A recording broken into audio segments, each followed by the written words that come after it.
श्री कृष्णं परमानंदं दशलीलायुतं सदा सर्वभक्त समुद्धारे विस्फुरन्तं परं मम अज्ञानाद्यन्धकार प्रशमन पटुताख्यापनाय त्रैलोक्याम् अग्नित्वं वर्णितं ते कविभिरपि सदा वस्तुतः कृष्ण एव प्रादुर्भूतो भवानित्यनुभव निगमाद्युक्तमानैर्वेद्य त्वां श्री श्री वल्लभे मे निखिल बुधजना गोकुलेशं भजन्ति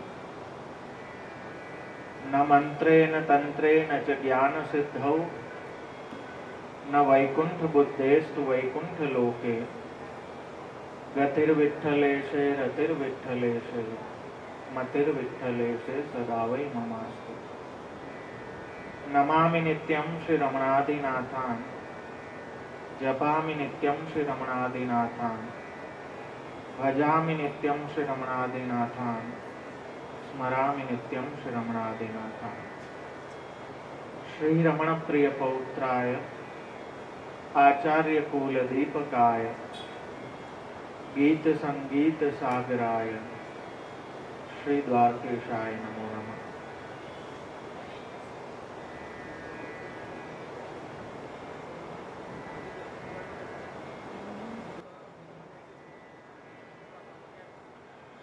श्रीकृष्णः शरणं मम श्रीकृष्णः शरणं मम श्रीकृष्णः शरणं मम श्रीकृष्णः शरणं मम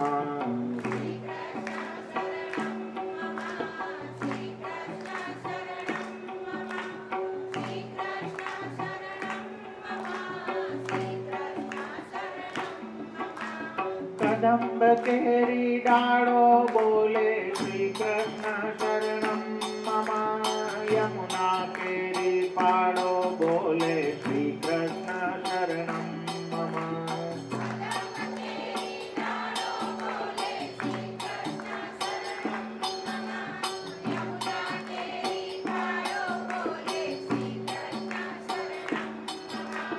ब्रज चौरासी कोस बोले श्री कृष्ण शरणं मम कुंड कुंडनी सीढ़ियों बोले श्री कृष्ण शरणं मम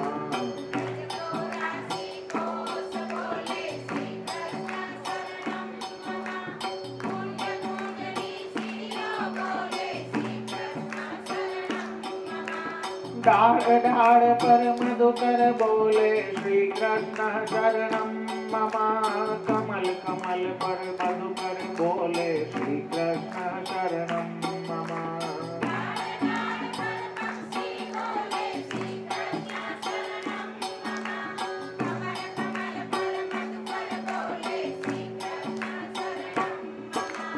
वृंदावन ना वृक्षो बोले श्री कृष्ण शरणं मम गोकुलियानी गायो बोले श्री कृष्ण शरणं मम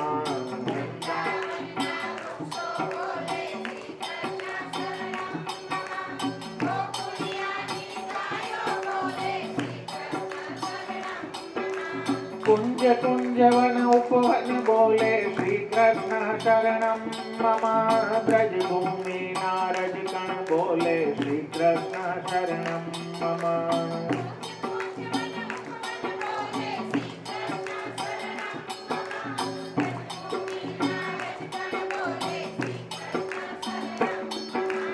रास रमन का गोपी बोले श्री कृष्ण शरणं मम धेनु चरावता गोपो बोले श्री कृष्ण शरणं मम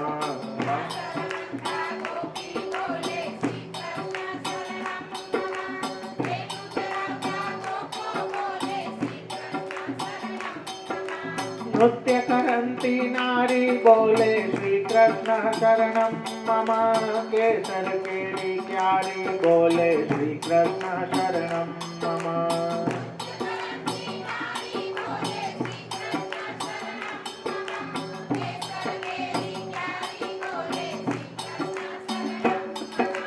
चौदह लोक ब्रह्मांडे बोले श्री कृष्ण शरणं मम आकाशे पाताले बोले श्री कृष्ण शरणं मम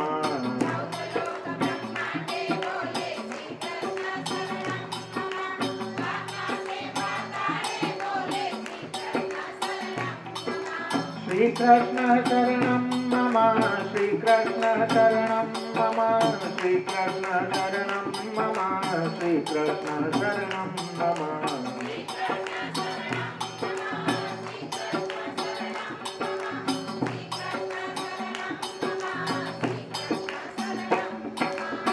त्रिपुराना लोको बोले श्री कृष्ण शरणं मम मथुराजी नाचोबा बोले श्री कृष्ण शरणं मम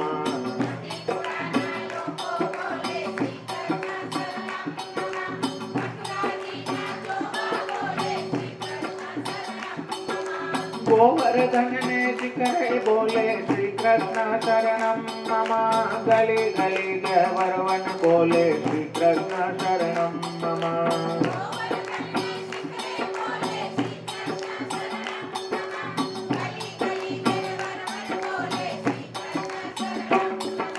वेणु स्वर संगीत बोले श्री कृष्ण शरणं मम करा करंता मोर बोले श्री कृष्ण शरणं मम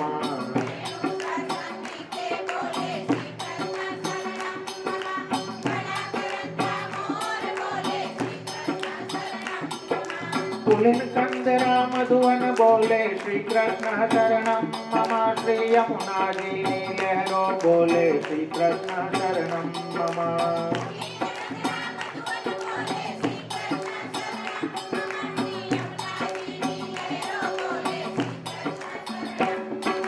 कृष्ण वियोगे आतुर बोले श्री कृष्ण शरणं मम वल्लभ वैष्णव सर्वे बोले श्री कृष्ण शरणं मम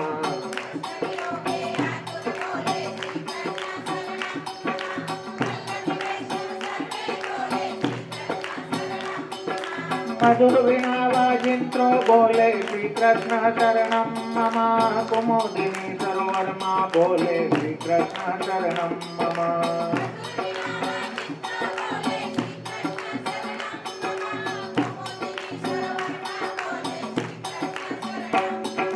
चंद्र सूर्य आकाशे बोले श्री कृष्ण शरणं मम तारलिया ना मंडल बोले श्री कृष्ण शरणं मम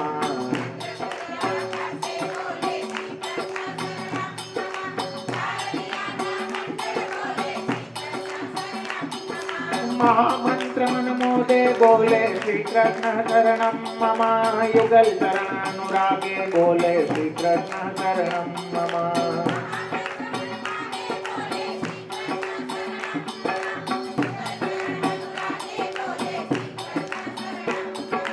श्री कृष्ण शरणं मम श्री कृष्ण शरणं मम श्री कृष्ण शरणं मम श्री कृष्ण शरणं मम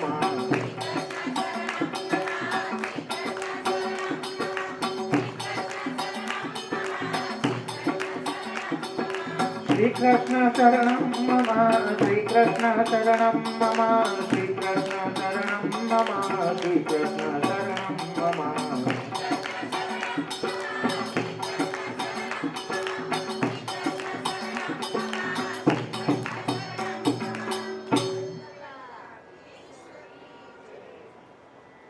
मारा वाला जेमना परम अनुग्रहथी आ लौकिक श्री वल्लभवाणीनो रसास्वाद આપણે લઈ રહ્યા છીએ એવા નિકુંજ નાયક શ્રી મદન મોહન પ્રભુ શ્રી નટવર પ્રભુના યુગલ ચરણ કમલોમાં દંડવત પ્રણામ કરીએ. ઉપસ્થિત સર્વે વલ્લભના વાલા વૈષ્ણવો,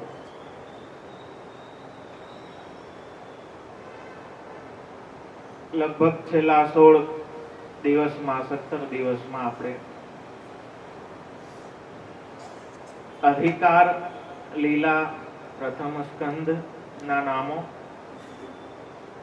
अने ज्ञान लीला अथवा तो साधन जे कहेवामां आवे छे ए द्वितीय स्कंद ना नामो आपणे जोया. त्रीजा स्कंद थी जे 10विध लीलाओनुं सांगोपांग श्रवण करवानो निर्णय ए साधननी वात जे द्वितीय स्कंदमां आवी. त्रीजा थी लईने 12मा सुधी ए 10विध लीलाओनो क्रम सर्ग विसर्ग स्थान पोषण आदि लीलाओ प्रारंभ थाय. તો સર્ગલીલા રૂપ એ ત્રીજા સ્કંધના નામોને પ્રારંભ કરતા, જેમ મેં ગઈકાલે કહ્યું હતું કે સર્ગ એટલે ક્રિએશન, સર્જન. અહીં ભગવાન દ્વારા એ તત્વોનું જે સર્જન છે એને અહીં સર્ગ કહેવામાં આવે છે. પંચ તન્માત્રાઓ, ઇન્દ્રિયો, 10 ઇન્દ્રિયો, 4 બુદ્ધિ, મન, બુદ્ધિ, ચિત્ત, અહંકાર અને પ્રકૃતિ, પુરુષ આદિ જે તત્વોનો ક્રમ આખો બતાવવામાં આવે છે એ સર્ગ છે. આ ત્રીજા સ્કંદના સ્થૂલ 4 પ્રકરણ છે, 33 અધ્યાયો છે, 33 પ્રકારનો સર્ગ વર્ણવવામાં આવ્યો છે. અધિકાર, સૃષ્ટિ, ઉત્પત્તિ અને ફળ એમ 4 પ્રકરણોમાં સ્થૂળ રીતે અને સૂક્ષ્મ રીતે તો 10 પ્રકરણ એના કહી શકાય. ઘરમાં આસક્તિ, અતિ આસક્તિ હોવી એ મોક્ષમાં વિઘાત કરનારી છે. એટલે એ રાગ દૂર થવો અને વૈરાગ્ય પ્રાપ્ત થવો એ શ્રોતાનો અધિકાર અહીં વિદુરજીના પ્રસંગથી બતાવવામાં આવે છે. અને ભાગવતાર્થમાં આપ આજ્ઞા કરે છે કે વિદુરજી રાજા કરતાંય ઉત્તમતા વિદુરજીમાં શ્રોતા તરીકે કહી શકાય. એવા ભગવદ ભક્ત વિદુરજી ઉપર ભગવાને ખૂબ કૃપા કરેલી. અને ત્યાં પૂછવામાં આવે છે કે એ વિદુરજીનો મૈત્રેયજી સાથે ક્યાં મેળાપ થયો? જેમના ઘરમાં ભગવાન પોતાનું માનીને એ ઘરને પોતાનું માનીને બિરાજ્યા, એવું એ ઘર છોડીને વિદુરજી કેમ નીકળી ગયા? એ બધા પ્રશ્નોના ઉત્તરમાં શ્રી સુખદેવજી એ આખી પ્રસંગને સંભળાવે છે. તૃતીય સ્કંદ ત્યાંથી પ્રારંભ થાય છે. અહીં પહેલું નામ કહ્યું છે વૈરાગ્ય હેતુ. જીવના હૃદયમાં વૈરાગ્ય ઉત્પન્ન થવાના કારણ રૂપ, જેમ ભક્તિવર્ધિનીમાં કહ્યું છે કે જેમ જેમ સ્નેહ ભગવાનમાં વૃદ્ધિ થતી જાય તેમ તેમ સંસારમાંથી રાગ ઓછો થતો જાય, નિવૃત્ત થતો જાય. જેમ જેમ આસક્તિ પ્રભુમાં લાગે તેમ તેમ સંસાર આસક્તિ છૂટતી જાય. તો વૈરાગ્યના કારણરૂપ એવા શ્રી કૃષ્ણ છે. સુખ દુઃખ, સાંસારિક સુખ દુઃખની જે ઈચ્છાઓ છે એનું વિરામ પામવું, સંસારમાંથી રાગને દૂર કરવો, એનું નામ વૈરાગ્ય. વિરાગપૂર્વક ભગવાનમાં અનુગ્રહ અનુરાગ કરવો એ કાર્ય સહજ નથી. સહજ હોત તો અત્યાર સુધી આપણા બધાનું સિદ્ધિ થઈ ગયું. પણ આટલા વર્ષો કર્યા પછી જે સાંસારિક રાગ છે એ જાતો નથી. એટલે આ કોઈ એવું સહેલું કાર્ય નથી કે એક ક્ષણમાં થઈ જાય. પણ એ વૈરાગ્ય માટે ભગવાનના અનુગ્રહની ખાસ આવશ્યકતા છે.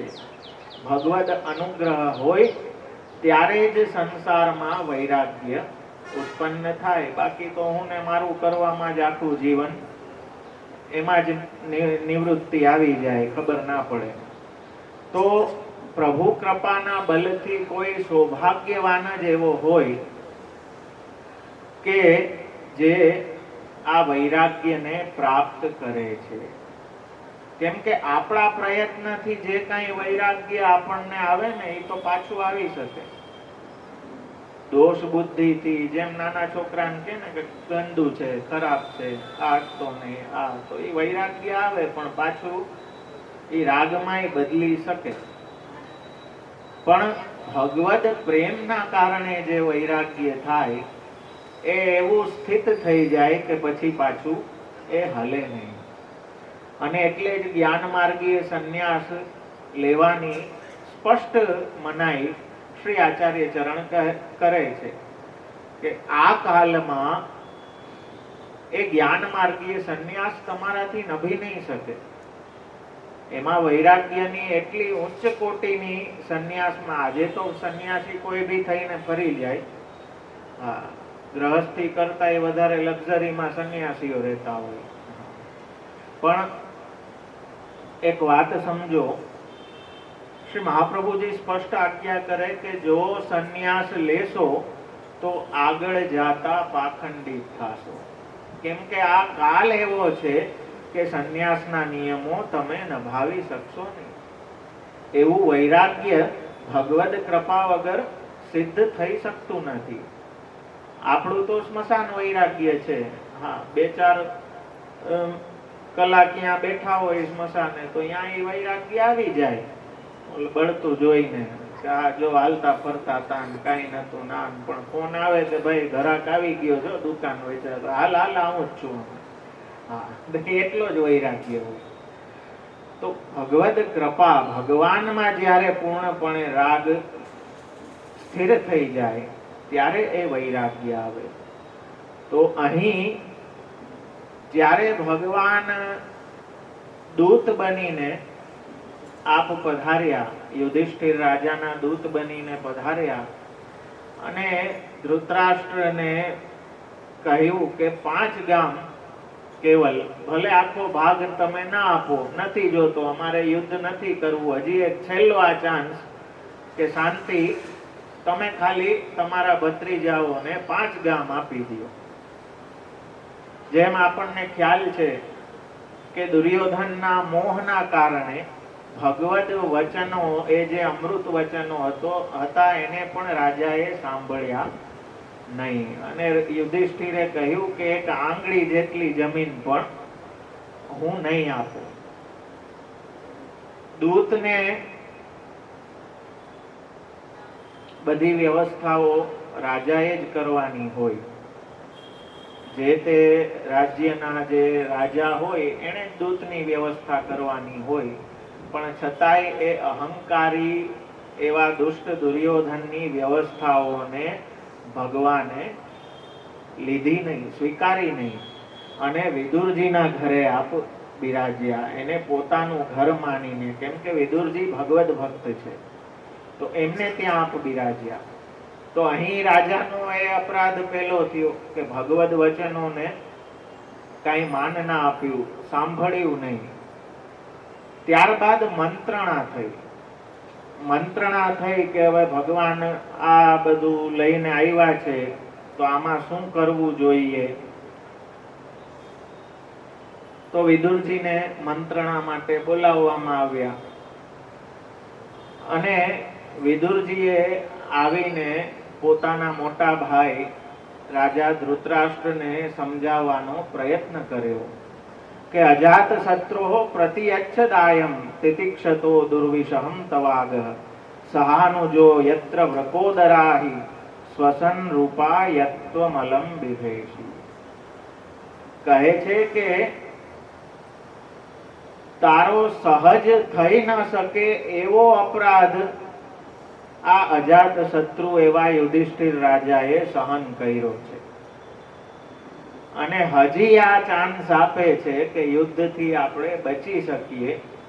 તો હે ભાઈ, હજી તું જાગી જા, આ મોહમાંથી નીકળ અને એ અજાત શત્રુ એવા યુધિષ્ઠિર રાજાને એનો ભાગ આપી દે. બાકી તેની પાસે નાના ભાઈઓ સાથે ક્રોધથી ફૂફાડા મારતો એવો વૃકોદર સર્પ કે જે તને છોડશે નહીં, જેનાથી તું અત્યંત ભયભીત છો, ભીમ. એટલે જ છેલ્લે ભીમને ભેટવાના બહાને મારવા, કેમ કે એના બધા પુત્રોને એને મારી નાખ્યા. તો અહીં બધી રીતે સમજાવવાનો પ્રયત્ન વિદુરજી રાજાને કરે છે કે ન કરવાનું તે બધું કર્યું એ લોકો સાથે, પણ હવે આ મોકો છે, હજી ધર્મ માર્ગે ચાલવાનો રસ્તો બાકી છે. પણ એ પણ રાજાએ કાંઈ સાંભળ્યું નહીં કહ્યું કે પાંડવોના પક્ષે સાક્ષાત ભગવાન છે, એ ભૂદેવોના દેવ, યદુદેવોના દેવ, જેમણે બધા નરદેવોના દેવોને જીતેલા છે, એ ભક્તની નગરીમાં રહે છે. એવા ભગવાન એની સાથે છે, એને તમે જીતી નહીં શકો, એટલે એનો ભાગ આપી દો. જ્યારે આ વચનો સાંભળ્યા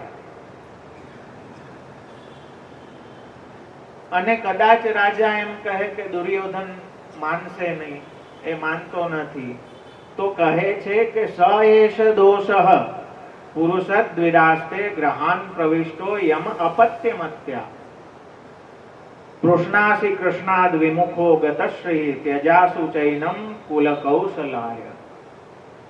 જો આપ આપના કુલની કુશલતાને ઈચ્છતા હો, તો એ ઘરમાં જે બેઠેલો દુષ્ટ છે, એ જે ભગવાનનો દ્વેષી છે, જે કૃષ્ણનો દ્વેષી છે, એ જ આ તમારા કુલનો મોટામાં મોટો દોષ છે, દુર્યોધન.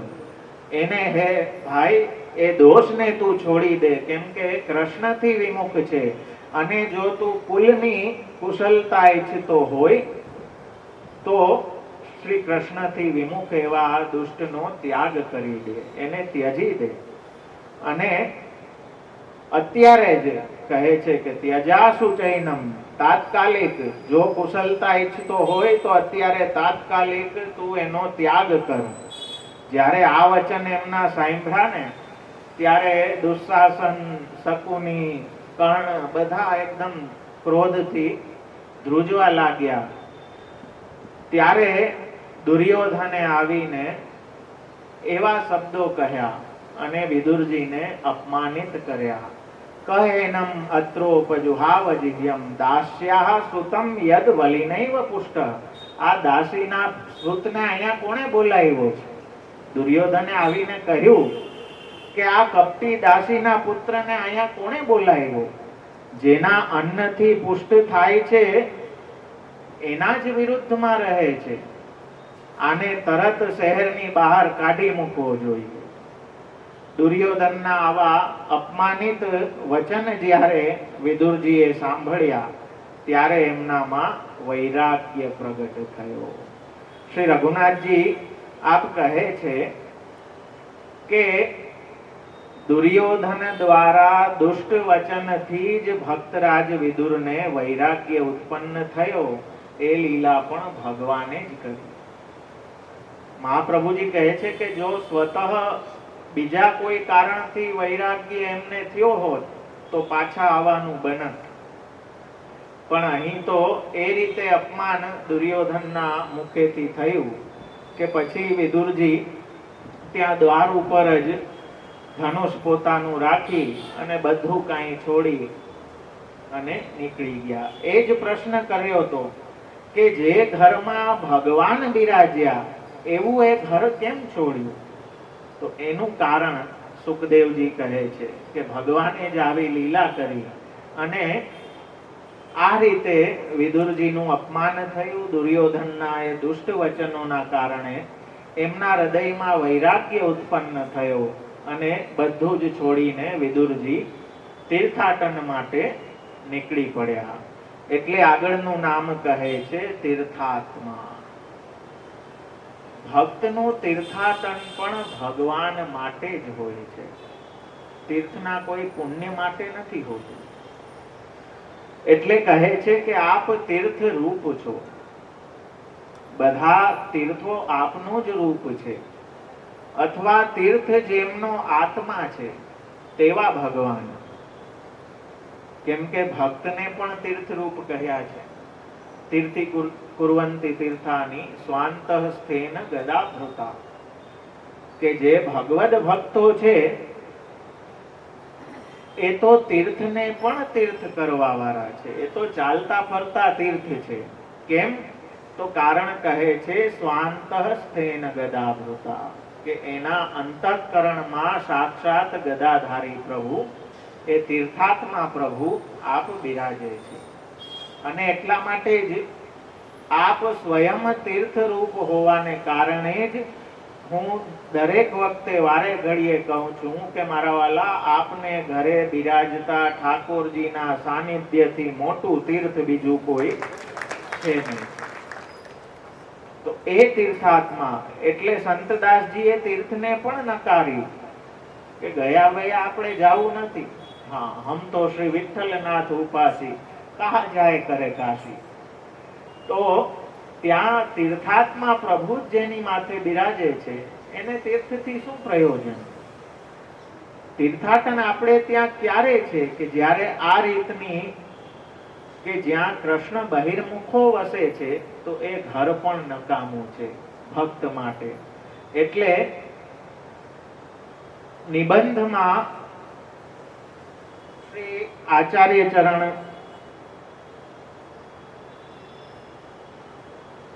આપણને બતાવે છે કે આજે આપણે શું કરીએ છીએ તીર્થાટન. આપણે ત્યાં તો ખરેખર ગ્રહે સ્થિત્વા સ્વધર્મતઃ જ આપે આજ્ઞા કરી, પણ વૈષ્ણવે તીર્થાટન માટે જાવું તો કયા ભાવથી જાવું, ક્યારે જાવું, કઈ પરિસ્થિતિમાં જાવું?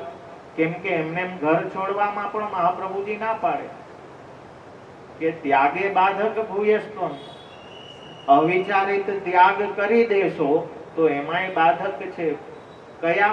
તો કહે છે ત્યાગે બાધક ભૂયસ્ત્વમ દુસંસર્ગા તથાન્નતા. એવું તો નથી કે ઘર છોડી દેવું, બાર તાદ્રસીઓ આપણા માટે હાર લઈને ઉભા હોય. હા, બાર તો દુસંગ જ દુસંગ છે. ઘરથી વિશેષ દુસંગ બાર છે. બીજી વસ્તુ કે બાર ફરશો તો દેહ પોષણ માટે ખાવું પડશે, તો દુષ્ટ અન્નનો સંસર્ગ થશે, તો બંનેની ઉપાધિ છે.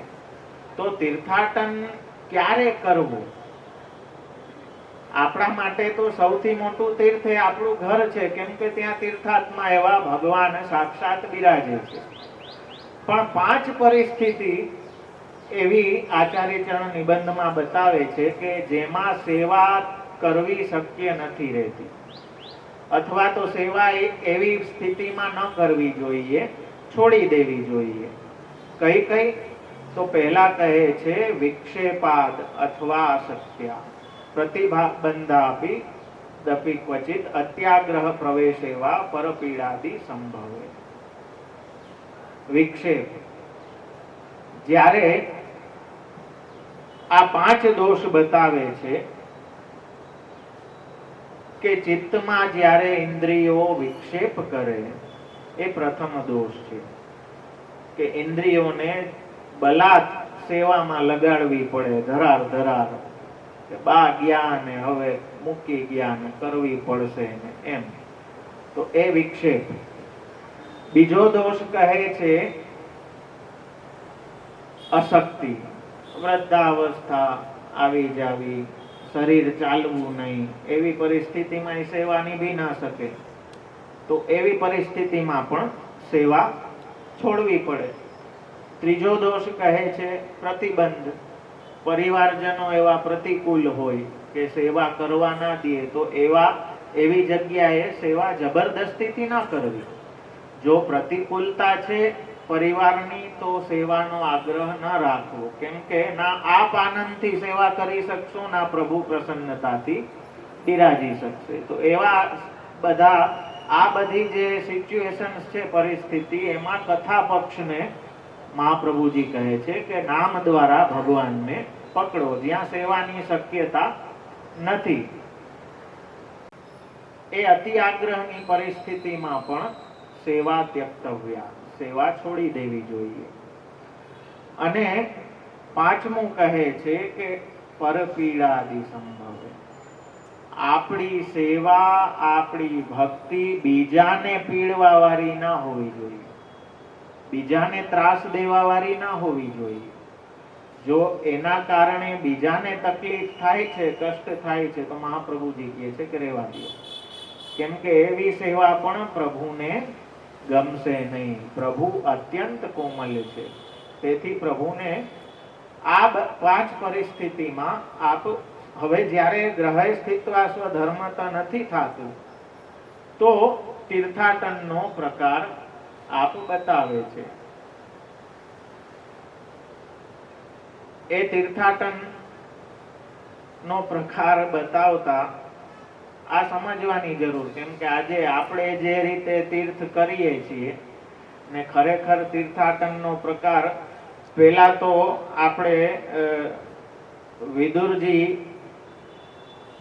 જે રીતે તીર્થાટન કર્યું એને જોઈએ.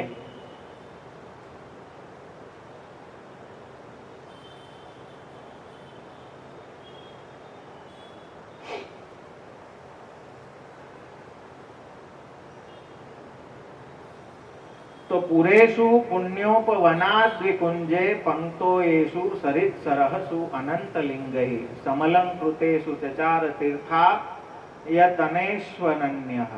ભગવાનના ચિહ્નો સારી રીતે એનાથી જે શોભાયેલા તીર્થોના સ્થાન શહેરોમાં વિદુરજી બધે જ્યાં જ્યાં ભગવાનની લીલાઓ ભગવાનના ચિહ્નો છે તે તીર્થોમાં વિદુરજી ભ્રમણ કરવા લાગ્યા. પુણ્ય ઉપવનો, પર્વતો, કુંજો, કાદવ વિનાના જલવાળી નદીઓ, ધરાવોમાં વિદુરજી એકલા ફર્યા. સુબોધનીજીમાં આપ કહે છે કે શહેરોમાં એટલે કે પરમેશ્વરની ક્રીડાના જે સ્થાન મથુરા વગેરે નગરોમાં આપ ફર્યા. ગોકુલ નજીકના વૃંદાવનના ઉપવનોમાં, ગોવર્ધન વગેરે પર્વતોમાં, કુંજોમાં એટલે લતાઓમાં, ઘરોમાં ફર્યા.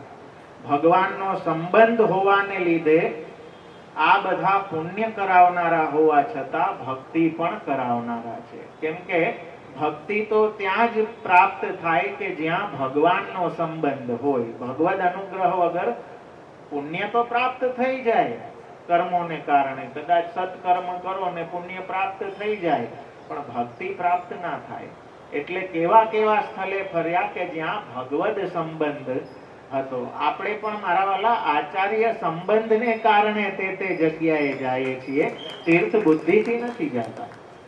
તો આ રીતે અનન્ય ભક્ત રહીને ફર્યા. તીર્થ બુદ્ધિથી નથી ફર્યા, પણ કૃષ્ણના તાત્પર્યથી. આપણે ત્યાં વિરહાનુભવાર્થમ તું, કે વિરહના અનુભવાર્થે ત્યાગ છે. જ્ઞાન માર્ગીય ત્યાગ આપણે ત્યાં અપેક્ષિત નથી. અને તીર્થ પર્યટન પણ કૃષ્ણના તાત્પર્યથી આપણે ત્યાં કરવામાં આવે છે. તો આ રીતે પૃથ્વી ઉપર ફરતા, પવિત્ર એકાંતમાં રહેતા, જલમાં સ્નાન કરતા, નીચે ભૂમિ ઉપર સૂતા, અવધૂત વેશમાં રહેતા, એટલે બંધુઓથી ઓળખાતા નહીં. કેમ કે કોઈ ઓળખી જાય તો વળી પાછી ઉપાધિ. તો આ રીતે હરિને પ્રસન્ન કરનારા વ્રતોને આચરતા. તીર્થાટન ભી કેવી રીતે કરવું? તો સુબોધનીજીમાં કહે છે કે શ્રી કૃષ્ણની પ્રાપ્તિ ન થવાથી વિરહને લીધે તેમની પ્રાપ્તિ થાય તે માટે વ્રતો કર્યા. આ વિષયમાં ક્રમ એવો બતાવે કે પ્રથમ ભગવાનને શોધવા માટે ફરવાનું, પછી અંદરના અને બહારના નિયમો પાળવા, ત્યાર પછી પણ વ્રતો આચરવાના. તેમાં પવિત્ર એકાંત સ્થળમાં ધ્યાન વગેરે માટે બેસવું, એક રાતના અંતરે આહાર લેવો, એકાત્રે લેવું, 3 સમય સ્નાન કરવું, ભૂમિ ઉપર સૂવું, અભ્યંગ તેલ ચોડવું આદિ એ કાંઈ ક્રિયાઓ ન કરવી, એનો ત્યાગ કરવો, અવધૂત દશામાં રહેવું. અને કૃત્રિમ વેશ એવો ધારણ વિદુરજીએ કર્યો કે કોઈ એમને ઓળખી શકે નહીં, એવા વેશમાં ફરતા. શ્રી આચાર્ય ચરણ કહે છે કે પ્રભુ પ્રસન્નતા માટેના વ્રત 4 છે. 4 પ્રકારના વ્રતોથી ભગવાન પ્રસન્ન થાય છે. કયા કયા? તો કહે છે કે પેલું એકાદશી ઉપવાસ. આપણે કરીએ એવો નહીં. હા, મૂળ શબ્દ છે ફલાહાર.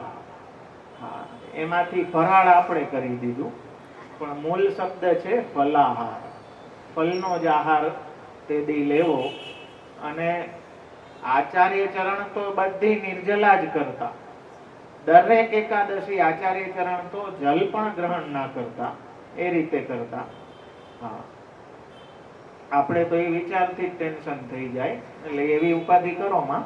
પણ સામર્થ્ય પ્રમાણે એકાદશીનો વ્રત આ પ્રભુને પ્રસન્ન કરનારો છે. એટલે વિષ્ણુ પંચક આપણે ત્યાં આજે વૈષ્ણવો નાનાવાદને કારણે કેમ કે નાનાવાદ વિનષ્ટેસુ સર્વ કર્મ વ્રતાદિસુ ઓલો કેતી તીન કેતો તો ને એમાં પછી નાનાવાદમાં ફસાય અને અધિક ને શ્રાવણ ને સોમવાર ને ગુરુવાર ને મંગળવાર ને કાંઈક ના કાંઈક લફડા કરે. પણ વિષ્ણુ પંચક 4 જયંતી અને વરસ આખાની એકાદશી, 24 એકાદશી અધિક સહિત 26. તો એ એકાદશી વ્રત એ પહેલું. બીજું પ્રાણી માત્ર ઉપર દયા. પર દુઃખે દાજે ઘણ તાદ્રશીના લક્ષણમાં ભૂત માત્ર હિતે રતા. પ્રાણી માત્ર નું હિત ઈચ્છવા વાળા, દયા વાળા, વૈષ્ણવ નિર્દય ના હોય. તો દરેક ઉપર એ દયાનો ભાવ. એટલે આપણે ત્યાં કુંજરીનો પ્રસંગ આવે કે જ્યાં ગુસાઈજી એ વાત બતાવી, જ્યારે કહ્યું કે જારીજીમાંથી આને જલ લેવડાવી દો, તો પેલા સેવકે કહ્યું કે કૃપાનાથ જારીજી છોવાઈ જશે. કહ્યું કે છોવાશે તો નવી આવશે, આનો જીવ જાશે એ પાછો નહીં આવે. તો એ દયાનો ભાવ એ ક્યાંક વિસરાઈ ગયો. ઓલો મર્યાદા, અપરસ, આચારનો અહંકાર એટલો આપણી અંદર આપણે ડેવલપ કરી લઈએ કે પછી બીજાને ત્રાસ દેવા માટે એનો ઉપયોગ થાય. બીજાને કષ્ટ થાય એવો ધર્મ ક્યારેય ભગવાન સ્વીકારતા નથી. એવી સેવા પ્રભુને રૂચતી નથી. તો પ્રાણી માત્ર ઉપર દયા. ત્રીજું કહે છે જે મળી આવે તેનાથી સંતોષ રાખવો. પ્રાપ્તમ સેવેત નિર્મમ. પ્રભુ કૃપાથી જે કાંઈ પ્રાપ્ત થાય એના નિર્મમ થઈને, ડિટેચ થઈને એને ભગવત સેવામાં વિનિયોગ કરો અને એનાથી જીવન નિર્વાહ કરો. સંતોષી નર સદા સુખી. હાય હાય હાય હાય ખોટી કઈરે રાખવાથી પ્રભુ પ્રસન્ન નથી થતા. જે કાંઈ છે એનાથી જે સંતુષ્ટ છે. જેમ કુંભનદાસજીને કહ્યું કે તમારા મોદીનું એડ્રેસ આપો. રાજાએ કીધું મારો મોદી આ જો આ 2 ઝાડવા છે, હા, શિયાળામાં આ કરે છે ને ઉનાળામાં આ કરે છે, આ મારા મોદી. તો એ સંતુષ્ટિ, એ સંતોષનો ભાવ ભગવદીઓના ચરિત્રોમાં સ્પષ્ટપણે આપણે જોઈ શકીએ છીએ. જે આજે આપણામાં નથી રહ્યો. એ અસંતોષને આપણે ઠાકોરજી સુધી, ગુરુ સુધી બધે લઈ આવીએ છીએ. અને જે સંસારમાંથી રાગ નિવૃત્ત થાય એના માટેના જે ઉપદેશો છે એને જ આપણે સંસાર વધારવા માટે એના જ પાઠ કરવા તત્પર થાય છીએ. તો ત્રીજું વ્રત જે ભગવત પ્રસન્નતાનું કારણ રૂપ છે કે જે કાંઈ પ્રાપ્ત થાય, મળી આવે એનાથી સંતોષ રાખવો.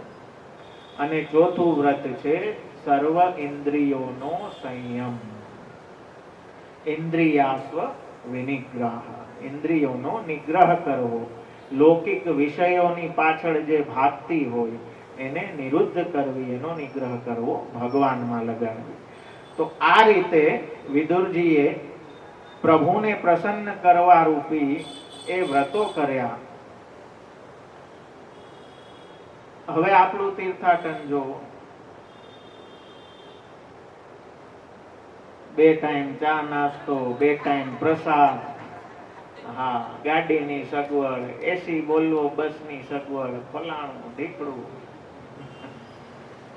અને એમાંથી એકાદ ટાઈમે ચૂકાઈ ગયું તો કે આ યાત્રાની વ્યવસ્થા બરોબર નથી, આમ નથી, તેમ નથી. આ તીર્થાટન નથી, ટુરિઝમ છે મારા. આજે આપણે તીર્થ બુદ્ધિ જેવી હોવી જોઈએ ને, તો ભારતે યજ્ઞાનામ તીર્થાનામ ચ તુલ્યતા નિરૂપિતા તત્ર અટન પ્રકારમાહુ. કે અટન, અટન એટલે રખડવું. એ કોઈ પ્લાન્ડ ના હોય. આપણે જેમ કે આ દિવસે આ બેઠકજી ને આ દિવસે આ બેઠકજી ને એવી રીતે ના હોય. અટન તો રખડવું. હા, એકાકી નિસ્પૃહ થઈને રખડવું. કૃષ્ણને, હા, કોણ જાણે વ્રજમાં રખડતા રખડતા ક્યાં પ્રભુ મળી જાય. હા, હું તો યામગ નિક્ષી અચાનક નંદ નંદન ઠાળો અપની પોર. તો એ રીતે કૃષ્ણને ના તાત્પર્યથી અટન કરવું. તો કહે છે અટન પ્રકાર કેવો હોવો જોઈએ? તીર્થ પ્રવેશા દિવસે તું ઉપવાસ. જે દી તીર્થમાં પ્રવેશ કરો એ દિવસે ઉપવાસ. જાઈને જ સીધું પૂછે કે પ્રસાદની વ્યવસ્થા ક્યાં છે? હા, ટ્રાવેલિંગ નો થાક લાગ્યો છે એટલો, ભૂખ્યા કેટલા ભૂખ્યા. હા, બહુ કઈ લીધું નથી, થોડા ઘણા ચેવડા ને થેપલા ને એટલું જ લીધું છે, બીજું કઈ. હા, અમારા ચોબાજી એક કવિતા લખી હતી, છોટે લાલા को भूख नहीं लगती है, गोरो चिट्टो प्यारो छोटो लाला और लाल टमाटर जैसे दोनों गाला, नाश्ता में केवल मान भोग लियो है. હા, આખો દિવસની એની ચર્યા કેટલું ઉલારી જાય. હા, સવારથી સાંજ સુધી ખાધા ખાધ ને તોય છેલ્લે છોટે લાલા કો ભૂખ નહીં લગતી હે. હા, એવું છે આપણું તીર્થાટન. તો તીર્થ પ્રવેશ દિવસે ઉપવાસ, જેદી પ્રવેશ કરો. અગ્રિમ દિવસે યદિ અન્ન માત્રમ અપી નાસ્તિ તદા તાવન માત્રમ ગ્રાહ્ય. જેટલું શરીરને ટકાવવા પૂરતું મળે એટલું જ અન્ન લેવું, ખાધા ખાધ ના કરવું. હા, વ્રજમાં જઈને ગણાય તો એમ કે અરે સબ ભૂમિ ગોપાલ કી. મરજાદીઓને અહીંયા ક્યાં કઈ નથી જોવાતું, અહીંયા બધું જોવાય. એક આપણા મરજાદી ભાઈ અહીંયા કોકો કોલા લઈને ઉભા હતા યમુનાજીના તીરે. મેં કહું અરે મરજાદી તીખે વ્રજની કોકો કોલા ના જોવાય જજે. હા, તો આવું છે મારા વાલા.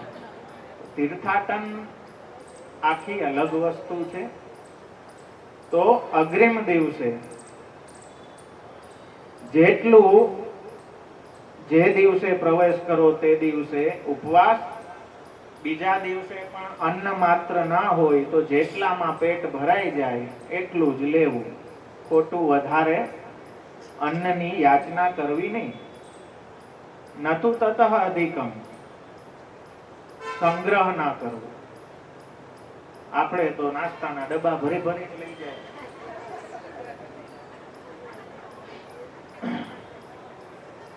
સંગ્રહ કોઈ કરવો નહીં, જે પ્રાપ્ત થાય એનાથી દેહ નિર્વાહ કરી લેવો. આ તીર્થાટનનો પ્રકાર. પછી શું આગળ કહે છે? અંતઃ ભગવત સ્મરણમ ચ, નિરંતર અંતરમાં ભગવત સ્મરણ કરતા રહેવું. પાણીપુરી ને આલુના ભલ્લા ને આ ને તેને ઈ સ્મરણ નહીં, કૃષ્ણનું સ્મરણ કરવાનું. એકાકી પર્યટે, એકલા ફરવું. હા, આપણે તો બેનપણીયું ના હોય તો કેમ મજા આવે, ને એકલા ગયા હોય તો અહીંયા પાછો વિડીયો કોલ થાય, જો હું ક્યાં આવી. અરે ભાઈ મૂકી દે ને. હા, મૂક ને મારી બેન, અત્યારે ગુરુ સન્મુખ છો તો 2 પાઠ કર લે. હા, તો એકાકી પર્યટે. પછી આગળ કહે છે કે પથી ભોગાદ્યર્થમ સ્પૃહા ન કર્તવ્ય. જે પથી છે એટલે કે જે તીર્થાટન કરી રહ્યો છે એને લૌકિક ઇન્દ્રિયોના ભોગમાં સ્પૃહા ના રાખવી. ઓલે ગિરિરાજજીની પરિક્રમા ચાલુ થાય ને, 1000-1200 નો આખો સંઘ, ગિરિરાજ ધરણ કી જય જય, એટલો દેકારો દેકારો. એ ધીમે ધીમે દેકારો ઓછો થતો જાય. ક્યાંક લસ્સી આવી જાય, ક્યાંક કચોરી દેખાઈ જાય, ક્યાંક ઓલું આવી જાય. હા, તો ચાલવા વાળાએ ભોગની સ્પૃહા, તીર્થમાં અતિશય ભોગની સ્પૃહા ન કરવી. શાંતશ્ચ ચિત્તે ભવે. અહીંયા તો એકબીજાને વળકાટ ભરવામાં લાગ્યા હોય, કોઈને કઈ પૂછ્યું શાંત ચિત્ત તો દૂરની વાત છે, હા, પણ બોલાવા જેવા ના હોય, વળકાટ ભરે સીધા. આમાં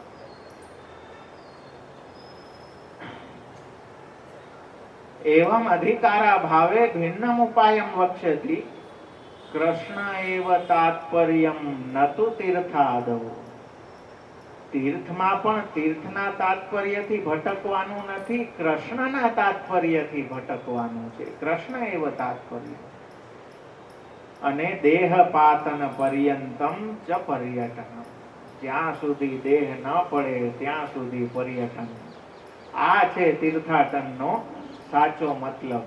મારા વાલા, આપણે તો મોજ મજા કરીને આવીએ, જો કે પુષ્ટિ છે એટલે મહાપ્રભુજી આપણું એ હલાવે છે. તો તીર્થાત્મા વિદુરજી પણ આ રીતે એ કૃષ્ણના તાત્પર્યથી સર્વત્ર જ્યાં જ્યાં ભગવાનના ચિહ્નો, ભગવાનની લીલાઓ, અનેક અનેક તીર્થો કરતા કરતા કરતા, ભગવદ સ્મરણને કરતા, બધા તીર્થના દિવ્ય ચરિત્રોનું સ્મરણ કરતા કરતા તીર્થનું એમણે સેવન કર્યું. એ ચરિત્રો રૂપ જ આ સ્થાનો તે ભગવદ રૂપ જ તીર્થો ભાસે છે. એટલે આસુરી જીવ હોય એને તો પથ્થર ને જલ ને એ બધું દેખાય, પણ જે ભક્ત હોય એને કૃષ્ણ સિવાય કાંઈ દેખાતું નથી. તો આ બધું જ ભગવાન જ છે, એટલે પ્રભુ તીર્થાત્મા છે. ભગવદીઓની બુદ્ધિ તો આગળ કહે છે કે એ તીર્થનું ફલ આપવા વાળા પણ ભગવાન જ છે. સર્વ તીર્થ ફલપ્રદ. સર્વ તીર્થોમાં ફલ આપવા વાળા. જ્યારે ભગવાન પોતે જ તીર્થ રૂપ છે, તો તીર્થો પોતાના દર્શન રૂપ, તીર્થોમાં પોતાના દર્શન રૂપ ફલને આપે છે. એટલે વિદુરજી જ્યારે તીર્થાટન કરતા કરતા કરતા શ્રી યમુનાજીના તીરના સ્થાનમાં બધે તીર્થો કરતા કરતા પ્રભાસમાં જ્યારે પહોંચ્યા, ત્યારે યુધિષ્ઠિર રાજાનું રાજ્ય, ચક્રવર્તી રાજ્ય ચાલુ હતું.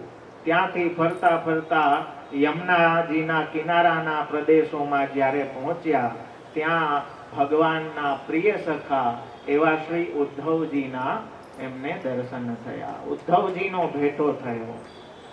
તો ભગવાન ભક્ત રૂપે આ તીર્થનું ફલ છે. સંગ પ્રાપ્ત થવો ને, ભક્તનો સંગ પ્રાપ્ત થવો, એ ફલ ભગવાન જ આપે. તીર્થના ફલ રૂપે એમને ભગવાન, કેમ કે ઉદ્ધવજીને ભગવાનના સ્વરૂપમાં કોઈ ભેદ નથી. તો વિદુરજીએ તીર્થાટન કર્યું ત્યારે તેમને ઉદ્ધવજીના દર્શન રૂપ ફલ પ્રાપ્ત થયું. ઉદ્ધવજી કોઈ સામાન્ય વ્યક્તિત્વ નથી. બાળપણથી 5 વર્ષની આયુષથી જે સતત ભગવાનની સન્નિધિમાં ભગવદ સેવામાં જ લાગેલા, અને એટલા ઓતપ્રોત ભગવાનમાં કે માતા ભોજન માટે બોલાવે તો પણ એ બાલવયમાં પણ ભોજન પણ વિસારી જાય, પણ સતત ભગવાનની સાથે ને સાથે રહીએ એવા એ ભગવદીય, એ તાદાત્મ્યનો સંબંધ ભગવાન સાથે હોવાને કારણે ઉદ્ધવજી પણ ભગવદ રૂપ જ છે. તો આવા ભગવદીય જનનો સમાગમ પ્રાપ્ત થવો એ કાંઈ ઓછો લાભ છે. એ ઉત્તમ ફલ દેવાવાળા પણ ભગવાન જ છે. વિદુરજીને ત્યાં ઉદ્ધવજીનું સંગ કરાવી દીધો, અને જ્યારે ઉદ્ધવજીને શ્રી વિદુરજીએ જોયા તો બંને ભગવદ ભક્તો એકબીજાને ઓળખી ગયા અને તરત ભેટી પડ્યા. ભેટીને પછી વિદુરજીએ અનેક અનેક પ્રશ્નો, કુશલ સંબંધી, ભગવાનના કુશલ સંબંધી પ્રશ્નો, યાદવોના કુશલ સંબંધી પ્રશ્નો, પાંડવો કેમ છે, બધા પ્રશ્નો એમને પૂછ્યા. પણ ભગવાનનું નામ સાંભળતા જ એમના એવા જે ભગવદ ભક્ત શ્રી ઉદ્ધવજી એટલા આકુળ વ્યાકુળ થઈ ગયા, એ પ્રભુની એમને સ્મૃતિ આવી ગઈ. ઉત્તર દેવા જતા પણ એમનાથી ઉત્તર દેવાણો નહીં, અને બે ઘડી એકદમ શાંત ચિત્ત થઈને બેઠા રહ્યા. એ શાંત ચિત્ત થઈને બેઠા રહ્યા. પછી કહ્યું કે આ જગતને પ્રકાશનારો સૂર્ય અસ્ત થઈ ગયો, બધે અંધકાર થઈ ગયું, ને હવે તમે મને પૂછો છો હું શું કહું, શું કુશળ છે? તો એવા વિયોગમાં ફરતા એ ઉદ્ધવજીને જ્યારે વિદુરજીનો મેળાપ થયો અને બધા પ્રશ્નો એમને પૂછવામાં આવ્યા,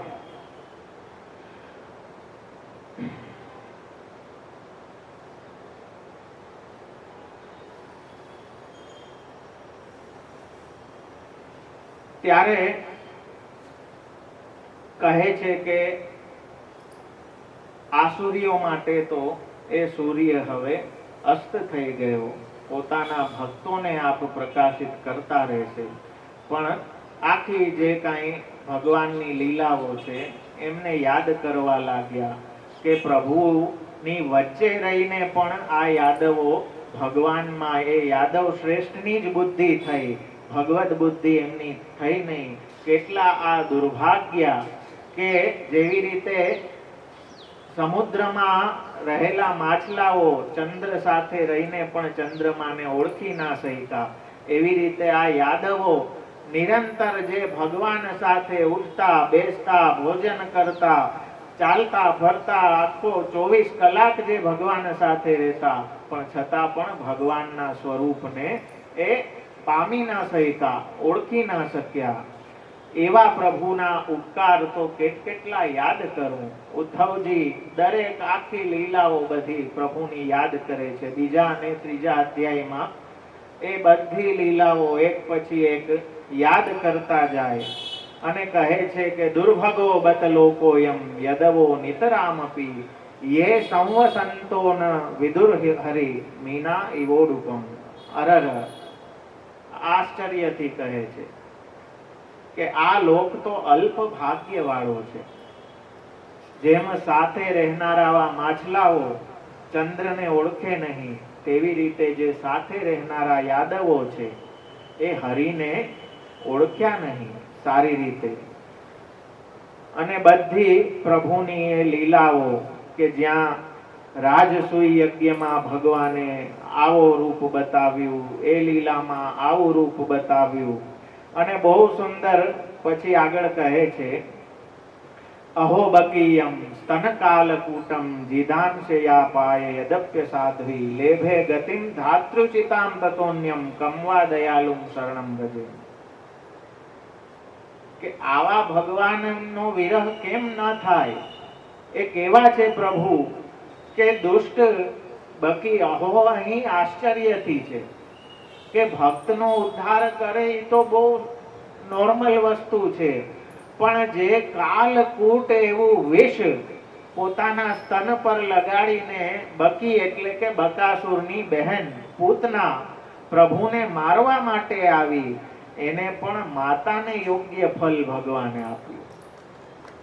કેમ કે એની ક્રિયા માતા જેવી હતી. હેતુ ભલે પ્રભુને મારવા માટેનો હતો, પણ ક્રિયા એને માતાની કરી તો એને માતાની ગતિ આપી. તેમનાથી બીજા કયા એવા દયાલુ છે કે એના શરણે જાય? જે દૈત્યોને પણ આવી ઉત્તમ ગતિ આપનારા છે એને છોડીને કમવા દયાલુ શરણમ વ્રજેમ, એવું બીજું કોણ છે દયાલુ કે જેના શરણે આપણે જઈએ? ઇન્દ્રને પણ કહ્યું ને કે તે તો જારીની સેવા કરી. આપ કહે છે કે ભગવાન કેવા છે? ભગવાન ગુણ દ્રષ્ટા છે.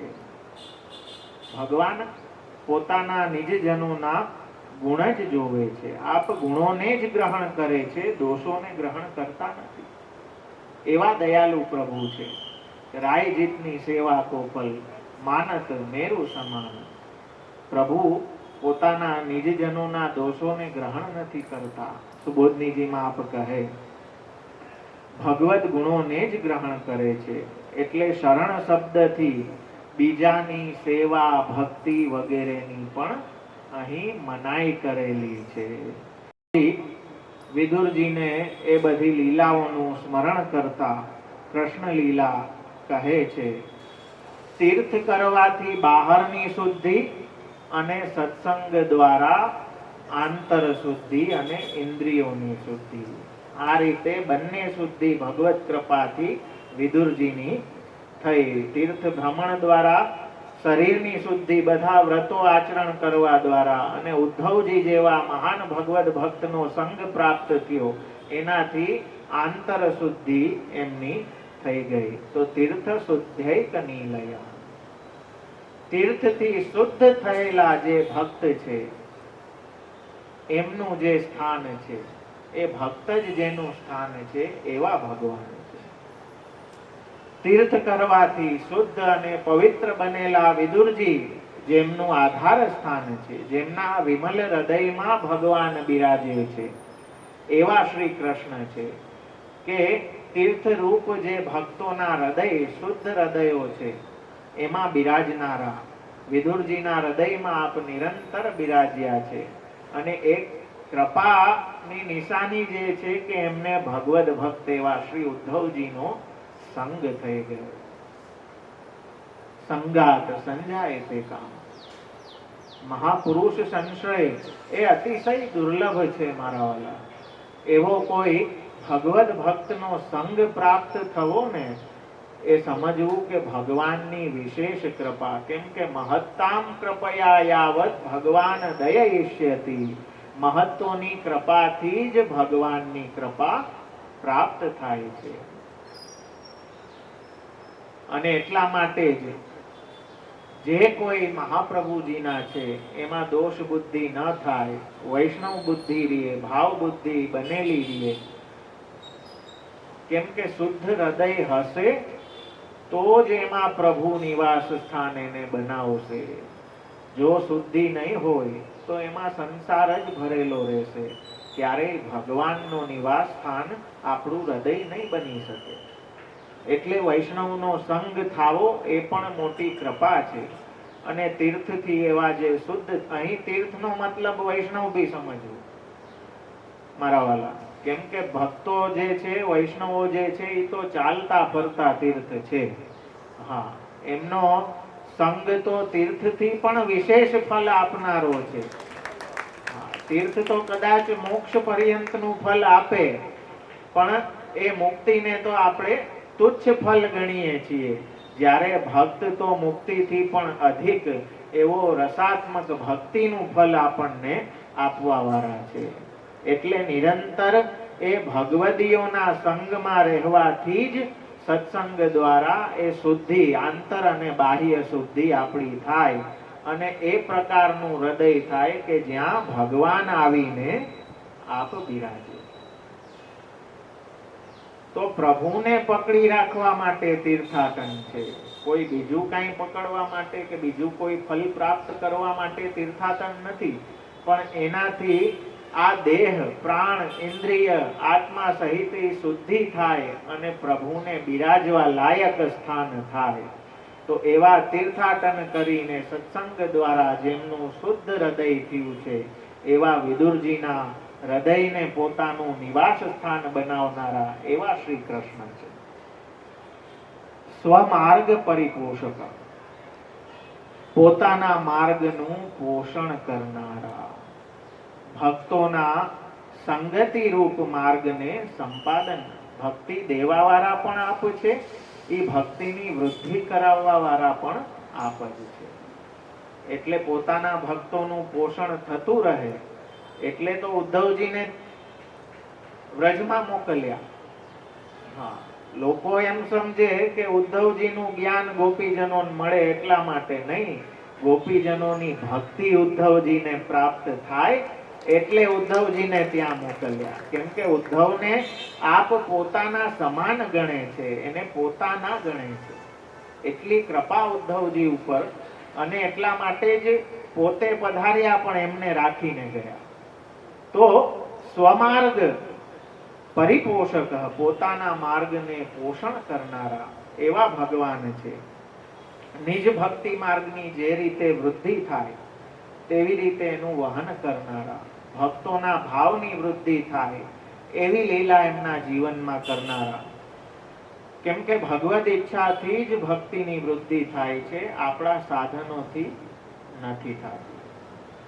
એટલા માટે જે પ્રભુનો આશ્રય પકડે છે, ભક્તિ માર્ગને સેવે છે, તો એ ભક્તિ માર્ગને પોષણ કરનારા એ ભગવાન છે. પુષ્ટિ આપનારા તો આપ જ છે. જો આપ એ સંગ ના આપે, આપ એ વાતાવરણ ના આપે, તો ભક્તિનું બીજ મુરઝાઈ જાય, એ વૃક્ષ રૂપ થાય જ નહીં, ક્યારેય ફલિત થાય જ નહીં. તો આ રીતે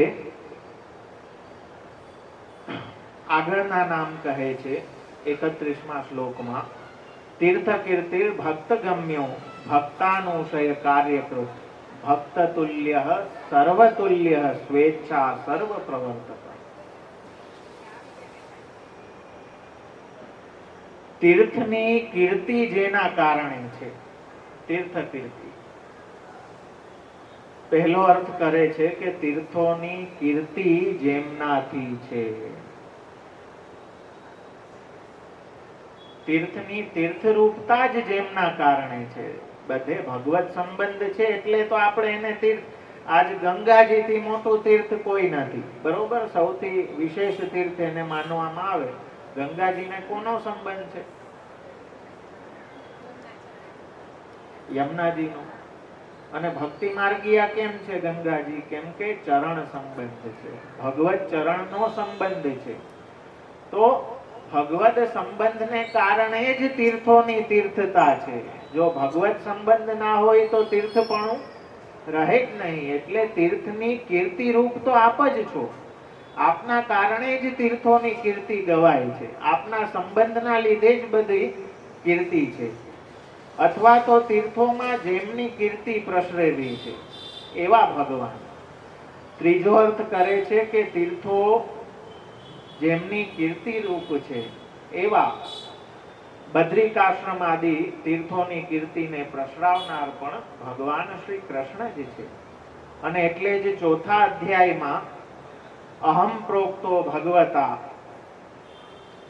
શરણે આવેલા ભક્તોના કષ્ટો નષ્ટ કરનાર, નિજ કુલને સંહાર કરવાની ઈચ્છા કરનાર ભગવાન શ્રી કૃષ્ણએ મને આજ્ઞા કરી કે તું બદ્રિકાશ્રમ તીર્થમાં જા. ઉદ્ધવજીને કહ્યું કે તું બદ્રિકાશ્રમ તીર્થમાં જા. અને એ પ્રમાણે ઉદ્ધવજીને આજ્ઞા કરી પોતે જ બદ્રીનાથ તીર્થની કીર્તિ મહાત્મ્યને વધારનારા આપ થયા. કેમ કે ઉદ્ધવજી આપના અતિ અંતરંગ છે અને આપને હવે આગળ જે લીલા કરવી છે એમાં આપ નથી ઈચ્છતા કે ઉદ્ધવજીની હાજરી રહે.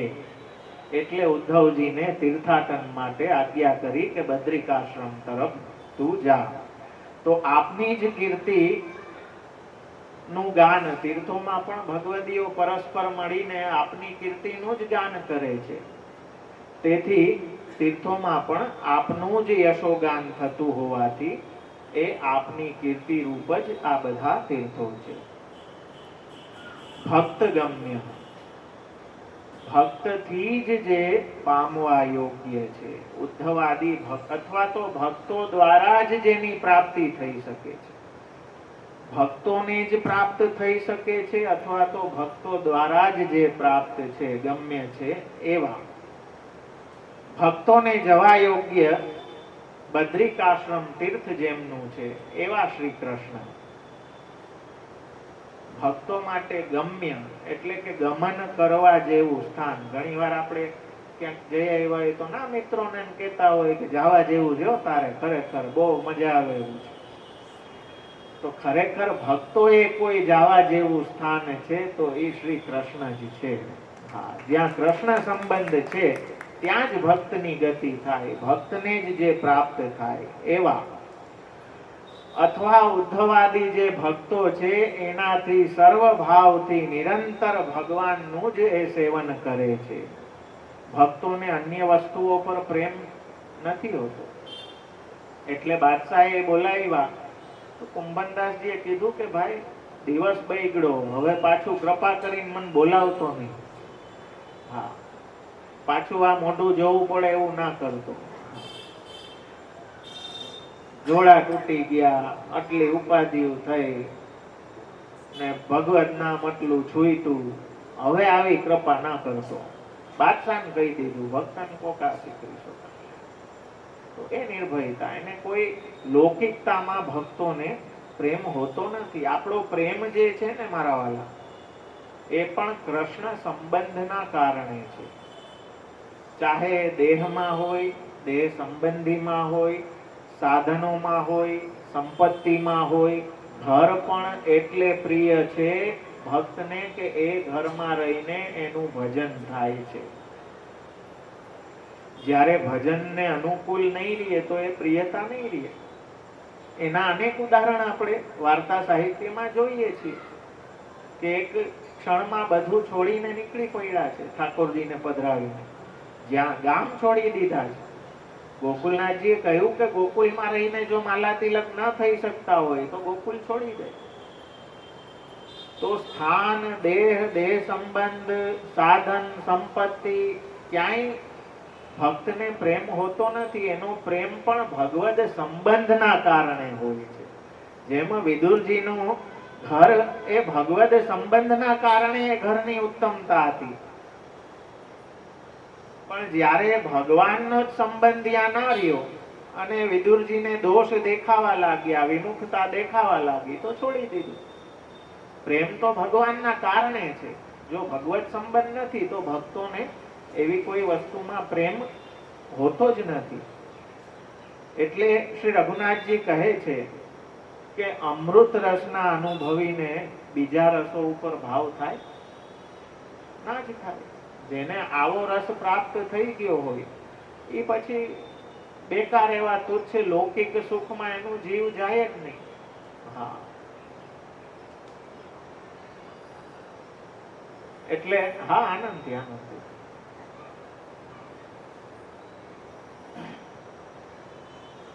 એટલે શ્રી રઘુનાથજી કહે છે કે અન્ય વસ્તુ પર તો ભક્તને પ્રેમ થાય નહીં. જે ભગવદ આનંદ એ સ્વરૂપાનંદના રસનો જેણે અનુભવ કરી લીધો, એના માટે આ લૌકિક આનંદ તો બધું, લૌકિક સુખ તો બહુ તુચ્છ છે. એમાં તો એની દ્રષ્ટિ પણ ના પડે. એટલે હું ઘણી વખત મારું જ ઉદાહરણ આપતો.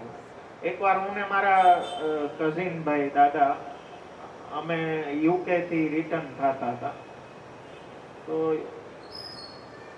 બેઠા અમે ત્યાં રાહ જોઈને ફ્લાઇટની. તો અચાનક ઓલા જે ફ્લાઇટ ના એટેન્ડન્સ હોય ને એમાંથી કોઈ આવ્યું અને અમારી પાસે બોર્ડિંગ પાસ માંગ્યા કે તમારા બોર્ડિંગ પાસ આપો. મેં દેખાડ્યા, લઈને વહી ગયો. હું ને દાદા એકબીજા સામું જોઈએ કે આ પાછું તો આપશે ને. હા, કેમ લઈ ગયો. થોડીક વારમાં પાછો આવ્યો અને અમને નવા બોર્ડિંગ પાસ આપ્યા ફર્સ્ટ ક્લાસના. ઇટ્સ યોર લકી ડે એમ કરીને અમને ફર્સ્ટ ક્લાસના. તો આમ ચટાપાટ હુતા આવ્યા ત્યાંથી. હા,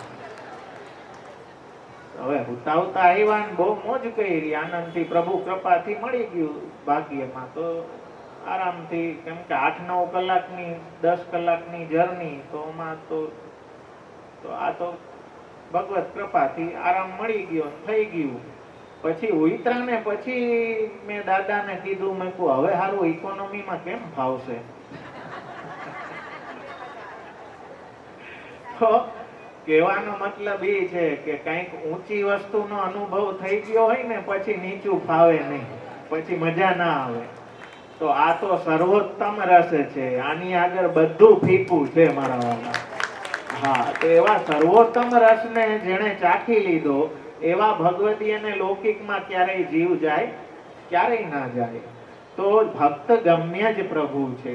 ભક્તિથી જ જે ગમ્ય છે, કે ભક્તિથી જ જે નિરંતર સેવન કરવા યોગ્ય છે, એવા ભગવાન છે. અને એટલા માટે જ ભક્તાનુસય કાર્યકૃત, કે શ્રી કૃષ્ણ કેવા છે, ભક્તોના નિરોધને માટે જ કાર્ય કરનાર, નિરંતર પોતાના ભક્તો કે જેવી રીતે ઇન્દ્રિયોનો નિરોધ કરી શકે તેવી રીતે લીલા કરનાર આપ ભગવાન. ઇન્દ્રિયોના વિષય રૂપ આપ બની જાય છે. વેણુ ગીતમાં એ જ તો બતાવ્યું છે, બરહા પીડમ નટવર વપુ કર્ણયો કર્ણિકારમ બિભ્રદ્વાસ કનક કપિશમ વૈજયંતીમ ચ માલા રંધ્રાન વેણોરધર સુદયા પૂરયન ગોપ વૃંદૈ વૃંદારણ્યમ સ્વપદરમણમ પ્રાવિશત ગીત કીર્તિ. તો એ વેણુ ગીતમાં શબ્દ સ્પર્શ રૂપ રસ ગંધ એ અલૌકિક. હા, વૃંદારણ્યમ સ્વપદ રમણમ, ત્યાં સ્પર્શ છે. એટલે ગોપીજનો કહે ને કે આ વૃંદાવનની ભૂમિના તો શું ભાગ્ય કેવા કે અહીંયા ભગવત ચરણારવિંદનો સ્પર્શ આ ભૂમિને થયો છે. વેણુ રવરૂપી શબ્દ, અને જ્યાં વર્ણન આવે છે ચૂત પ્રવાલ બરહસ્તબકોત્પલાબ્જ માલાનું પૃક્ત પરિધાન વિચિત્ર વેશો મધ્યે વિરેજ તુરલમ પશુપાલ ગોષ્ઠ્યા રંગે ચ નટવરો ક્વચ ગાયમાનો. કે ગોપ સખાઓની મંડલી વચ્ચે નટની જેમ નાટ્ય કરતા ભગવાન કેટલા સુંદર લાગે છે, જેમણે આંબાની કપોલો ખોસી છે બંને કર્ણમાં. ચૂત પ્રવાલ બરહસ્તબકોત્પલાબ્જ, મયુર પિચ્છ ધારણ કર્યું છે, અને એવી માલા સુંદર આપે ધારણ કરી છે. ત્યાં સુબોધનીજીમાં કહે છે કે રસ રૂપ સુગંધાનામ પ્રતિષ્ઠા ત્રિષુ નિશ્ચિતા, કે રસ રૂપ અને ગંધ પ્રભુમાં જ બિરાજે છે, એ અહીં નિશ્ચિતપણે આપ દર્શન કરાવે છે. તો ભક્તોનો નિરોધ થાય ને ઇન્દ્રિયો ભગવદ અલૌકિક વિષયમાં લાગી જાય એવી લીલા આપ કરે છે. શબ્દ સ્પર્શ રૂપ રસ ગંધ, કે શબ્દ પણ ભગવદ વાણીનો શબ્દ સંભળાય, એ વેણુનાદનો શબ્દ સંભળાય. સ્પર્શ પણ ભગવાનનો થાય, રૂપ પણ ભગવાનનું નિત્ય નિરખીએ નટવર રૂપ હોશ હૈયામાંથી રે. રસ ભગવદ પ્રસાદી ઉચ્છિષ્ટ એ રસ છે, એ અધ્રામૃતનો આપણે ભોગ કરીએ. અને ગંધ ભગવત પ્રસાદી, જે કુમકુમાદી વસ્ત્ર આદિ અત્તર માલાજી એની પ્રસાદી સુગંધથી આ નાસિકાને પવિત્ર કરીએ. તો એ ઇન્દ્રિયો બધી નિરુદ્ધ થાય ને. ભગવાન નિરંતર એવી જ લીલાઓ આપ કરે કે ભક્તની ઇન્દ્રિયો બધી આપનામાં, કેમ કે ભગવાન કૃપાનિધિ છે.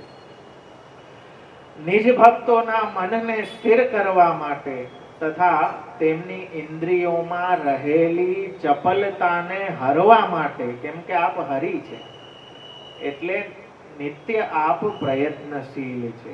એના માટે એવા ભગવાન. હા, હજી તો પણ 8 જ થયા. અચ્છા, ના ના, માજીના ઘરેથી ફોન આવ્યો. તો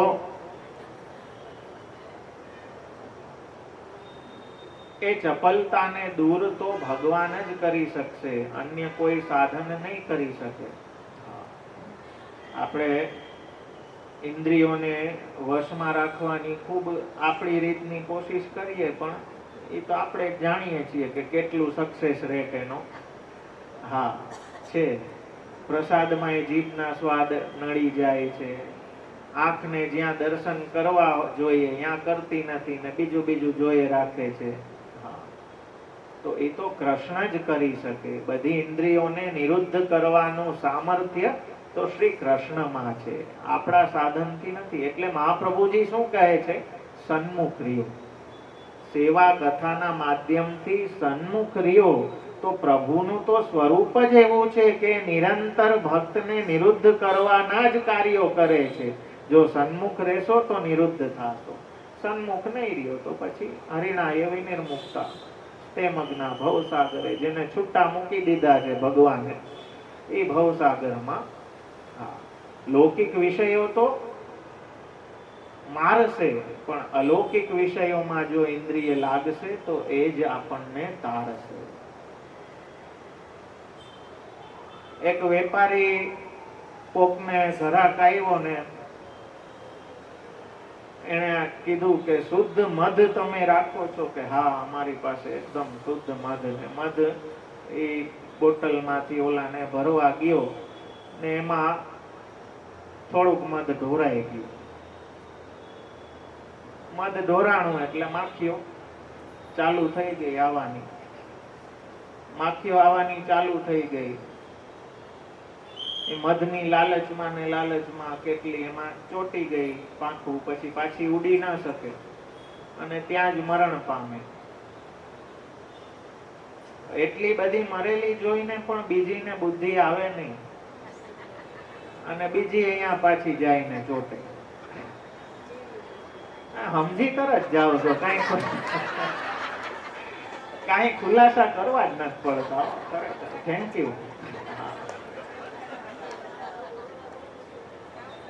એટલે વેપારી જોઈને હશે કે આ કેવું આશ્ચર્ય. સામે રિઝલ્ટ દેખાય છે કે આ પેલા એવી હતી મરી ગઈ પડેલી, પણ છતાંય ઓલો મોહ એવો છે ને, મધનો સ્વાદ, એ લાલચ એવી છે. મરવું તો છે જ ને, મોજ કરીને મરીએ.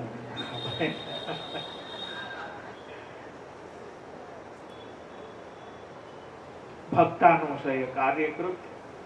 પ્રભુ નિરંતર ભક્તો માટે જ કાર્ય કરવા વાળા, એમના ઉદ્ધારાર્થે જ કાર્ય કરવા વાળા છે. 115મું નામ બતાવે છે ભક્ત તુલ્ય. ભક્ત જેમના આત્મા સમાન છે એવા શ્રી કૃષ્ણ, અથવા તો સર્વત્ર સમબુદ્ધિ રાખનારા જેમના ભક્તો છે એવા પ્રભુ. તાદ્રશી જન તેને જાણીએ, જેમાં એવા ગુણ હોય, નિંદા સ્તુતિ ના કરે કોઈની. એમને બોલું છું કેમ કે અમારા તબલથી વહી ગયા. સઘળે સમદ્રષ્ટિ જોઈ. ભક્ત માટે પણ કોઈ શત્રુ કોઈ મિત્ર બધે એની સમદ્રષ્ટિ છે. હા, છાતા ચાલુ. હા, આને ગરમી છે, છાતાનો આનંદ લ્યો. હા, કૃપા વૃષ્ટિ. તો ભક્તો જેમના આત્મા સમાન છે, અથવા તો સર્વત્ર સમબુદ્ધિ રાખનારા જેમના ભક્તો છે એવા શ્રી કૃષ્ણ છે.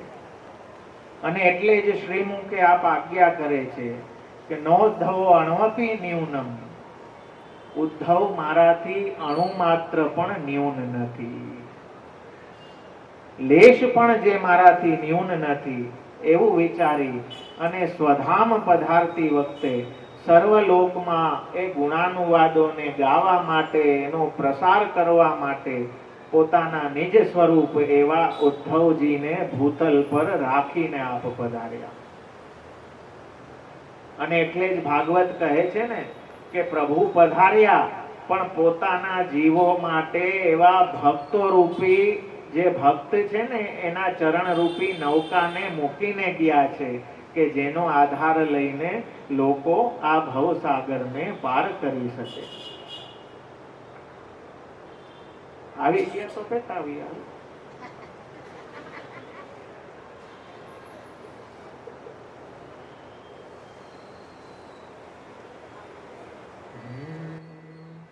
તાદ્રશી જન તેને જાણીએ રે, તાદ્રશી જન તેને જાણીએ, તાદ્રશી જન જાણીએ રે, તાદ્રશી જન તેને જાણીએ. કે જેમાં એવા ગુણ હોય, જેમાં એવા ગુણ હોય, નિંદા સ્તુતિ ના કરે કોયની. હો જેમાં એવા ગુણ હોય, નિંદા સ્તુતિ ના કરે કોયની. કે સગડે સામદ્રષ્ટિ જોય, સગડે સામદ્રષ્ટિ જોય, તાદ્રશી જન તેને જાણીએ. આ સગડે સામદ્રષ્ટિ જોય, સગડે સામદ્રષ્ટિ જોય,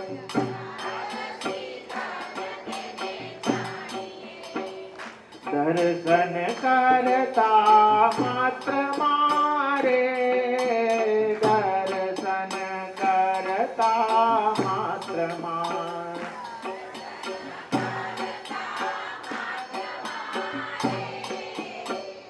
દર્શન કરતા માત્ર માત્રમાં ભૂલાવે પ્રપંચનું ભાન ભૂલાવે પ્રપંચનું ભાન સ્મરણ કરાવે શ્રી કૃષ્ણનું ભૂલાવે પ્રપંચનું ભાન ભૂલાવે સ્મરણ કરાવે શ્રી કૃષ્ણનું નસાવે ગયા ધ્યાન નસાવે ગયા ધ્યાન તાદ્રસી જન તેને જાણીએ નસાવે ગયા ધ્યાન નસાવે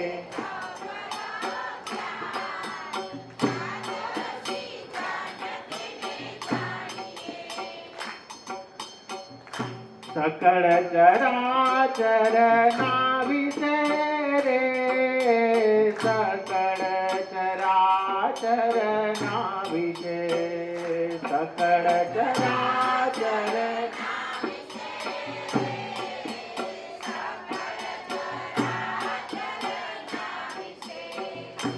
વસ્યા દેખે ભગવાન વસ્યા દેખે ભગવાન શુભ ઈચ્છે સર્વ જગતનું હો વસ્યા દેખે ભગવાન વસ્યા શુભ ઈચ્છે સર્વ જગતનું કે લેશ નહીં અભિમાન લેશ નહીં અભિમાન તાદ્રસી જન તેને જાણીએ હો લેશ નહીં અભિમાન લેશ નહીં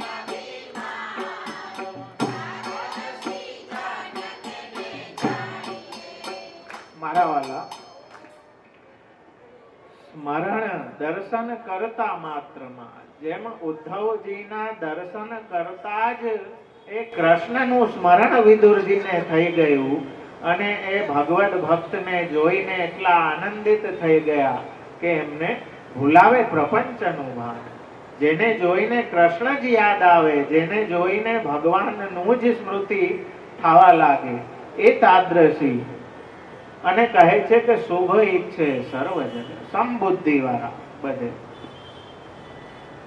કોઈ ઊંચો નીચો જોવો એવું નહીં કે હું ઊંચો ને આ બધા નીચા સમબુદ્ધિ દરેકમાં દરેક વ્યક્તિમાં દરેક પરિસ્થિતિમાં સુખમાં દુઃખમાં સુખમાં બહુ ઉછળી ના પડે દુઃખમાં બહુ ભાંગી ના પડે એવા સમદ્રષ્ટિ વાળા અને લેશ નહીં અભિમાન અહંકારનો જેમાં અભિમાનનો છાંટો નથી એવા જે જનો છે એ પ્રભુને પ્રિય છે પ્રભુને મેળવનારા છે એટલે ભક્ત તુલ્ય ભગવાન વિષ્ણુ પુરાણમાં કહ્યું કે ન ચલતી નિજ વર્ણ ધર્મ તો યહ સમમતિરાત્મ સુરદ વિપક્ષ પક્ષ વર્ણથી ધર્મથી જે ચલાયમાન થતા નથી પોતામાં બંધુઓમાં પારકામાં શત્રુઓમાં જેની સમાન બુદ્ધિ હોય છે જે ભેદ રહિત વર્તે છે તે જ પ્રભુના ભક્તો છે જેને સર્વત્ર સમાન બુદ્ધિ કોઈ શત્રુ કોઈ મિત્ર એવી કોઈ લૌકિક બુદ્ધિ જેની બધે ભગવત દ્રષ્ટિ છે સકળ ચરાચરના વિશે વસ્યા દેખે ભગવાન બધે ભગવાનને જોવા વાળા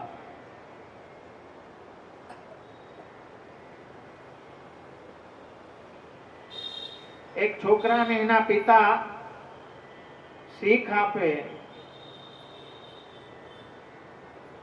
કે તારે રોજ બ્રહ્મ મુહૂર્તમાં ઉઠીને ભગવાનનું નામ લેવું જોઈએ તો તારી આ જે જીવન છે એની સાર્થકતા છે નાના છોકરાને મગજમાં વાત ઘણી ગરી અને પિતાની સાથે જ વહેલો બ્રહ્મ મુહૂર્તમાં ઉઠી અને ભગવદ નામ લેવા બેસી ગયો થોડી વારે પોતાના જે ભાઈઓ છે એની બાજુ જોવે અને મોઢું બગાડે પિતાનું ધ્યાન ગયું પિતાએ પૂછ્યું કે શું થયું? કહ્યું કે આ જો કેવા હજી સૂતા છે. પિતાએ કહ્યું કે બેટા તું પણ સૂઈ જા. આના માટે વહેલું જાગવાનું નતું કીધું. હા, એને સૂતા જોવા માટે વહેલું નતું જાગવાનું, ભગવાનનું નામ લેવા માટે વહેલું જાગવાનું હતું. તો ધ્યાન ક્યાં રાખવાનું છે? ભક્તોના ધ્યાનમાં તો હંમેશા ભગવાન જ હોય છે, બીજે એમનું ધ્યાન ક્યાંય પડતું જ નથી. એટલે આપણે સેવા કરીએ, કથા કરીએ તો પહેલા કોની સેવા કરીએ, કોની કથામાં આપણે રત થયા છીએ, એ ધ્યાન ત્યાંથી હટવું ના જોઈએ. બીજાનું જોવા માટે સેવા નથી, બીજાનું જોવા માટે સત્સંગ નથી, આપણું સુધારવા માટે છે. એ ક્યારેય ભૂલવું ના જોઈએ. એટલે જેને સમબુદ્ધિ છે, જે કોઈ પોતે ઊંચો માનવો, કોઈને નીચો માનવો, કોઈને મિત્રતા રાખવી, કોઈમાં શત્રુતા રાખવી, એવી જે ભેદ બુદ્ધિ છે એ ક્યારેય ભક્તોમાં હોતી નથી. અને એવા ઘણા ચરિત્રો આપણે વાર્તા સાહિત્યમાં પણ જોઈ શકીએ કે જ્યાં ઘોર ભક્તોનું અહિત જ વિચાર્યું છે, એનું પણ ભક્તોએ હિત જ કર્યું છે. શુભ ઈચ્છે સર્વ જગતનું, જે બધે ભક્ત તુલ્ય, જેવા ભગવાન છે આપના ભક્તો પણ એવા છે, બધામાં સમાન બુદ્ધિ વાળા. એટલે જેમના ભક્તજન શત્રુ મિત્રમાં તેમ સર્વમાં સમભાવ રાખનારા છે, માટે જ આપ ભક્ત તુલ્ય છે. પછી કહે છે સર્વ તુલ્ય. શ્રી કૃષ્ણ કેવા છે?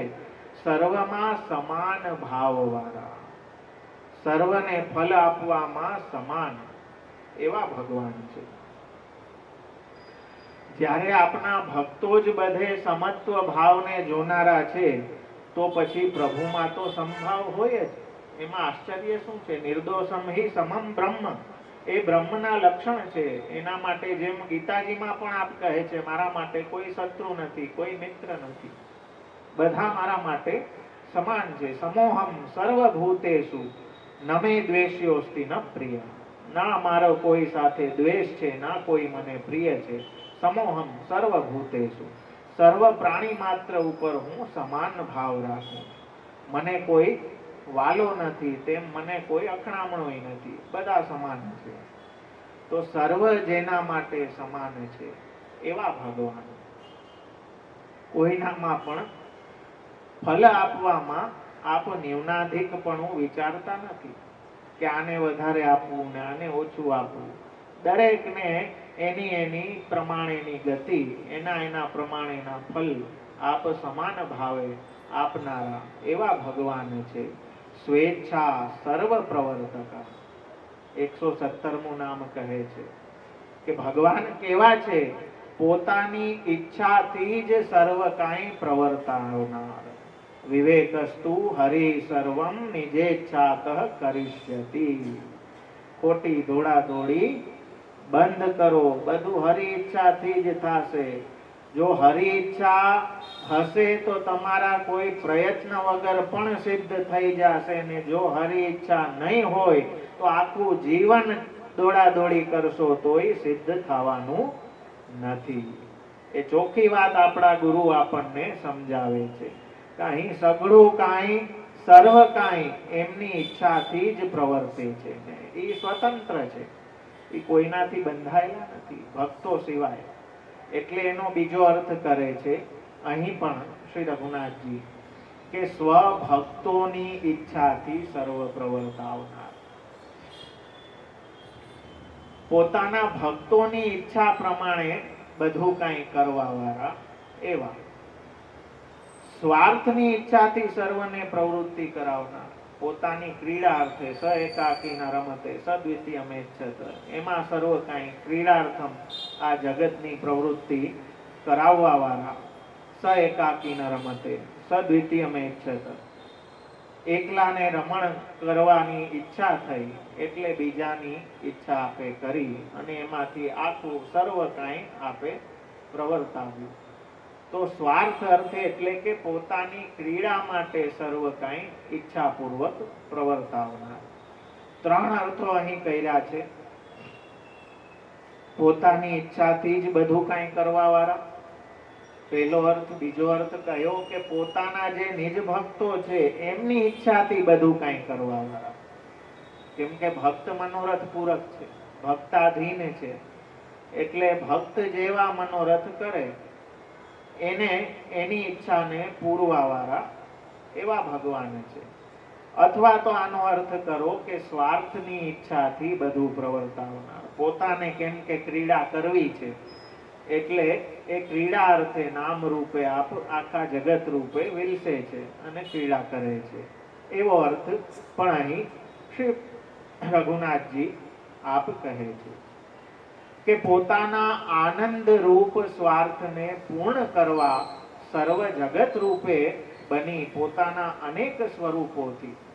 બ્રહ્માજીની સ્તુતિમાં આવે છે ને, તિર્યંગ મનુષ્ય વિબુધાદિષુ જીવ યોનિષુ સ્વાત્મેચ્છયા, આપની ઈચ્છાથી જ નાના અણુથી લઈને, નાની જીવાતથી લઈને મોટા મોટા રૂપો સુધીના પશુઓ, હાથી, ઓલું કે ને કીડીથી લઈને હાથી, અણુથી લઈને હાથી પર્યંતના રૂપો આપ ધારણ કરે અને તે પ્રમાણે વિલસે છે, છતાં પણ સંસારથી અલિપ્ત રહે છે. એવી આપની ક્રીડા તો સ્વેચ્છા સર્વ પ્રવર્તક, એ ભક્તિથી જ બંધાશે. બાકી મારી આ ઈચ્છા પૂરી કરી દો, મારી ફલાણી ઈચ્છા પૂરી કરી દો, એ સ્વેચ્છા સર્વ, એ એની ઈચ્છાથી બધું કરવા વાળા. કોવું કહે કાહુ કી ના માને, આપણા માટે તો એ જ લાગુ પડે. હા, કેમ કે હજી એટલું સામર્થ્ય આપણું નથી કે આપણે આપણા કીધે બંધાય કે આપણા કીધે કાંઈ કરે. હા, તો સ્વેચ્છાથી બધું કરવા વાળા છે અને એની ઈચ્છા હંમેશા આપણા હિતમાં જ હશે, જે શ્રી મહાપ્રભુજી વિવેક ભેરિયાશ્રયમાં આપણને એ વાતને સમજાવે છે.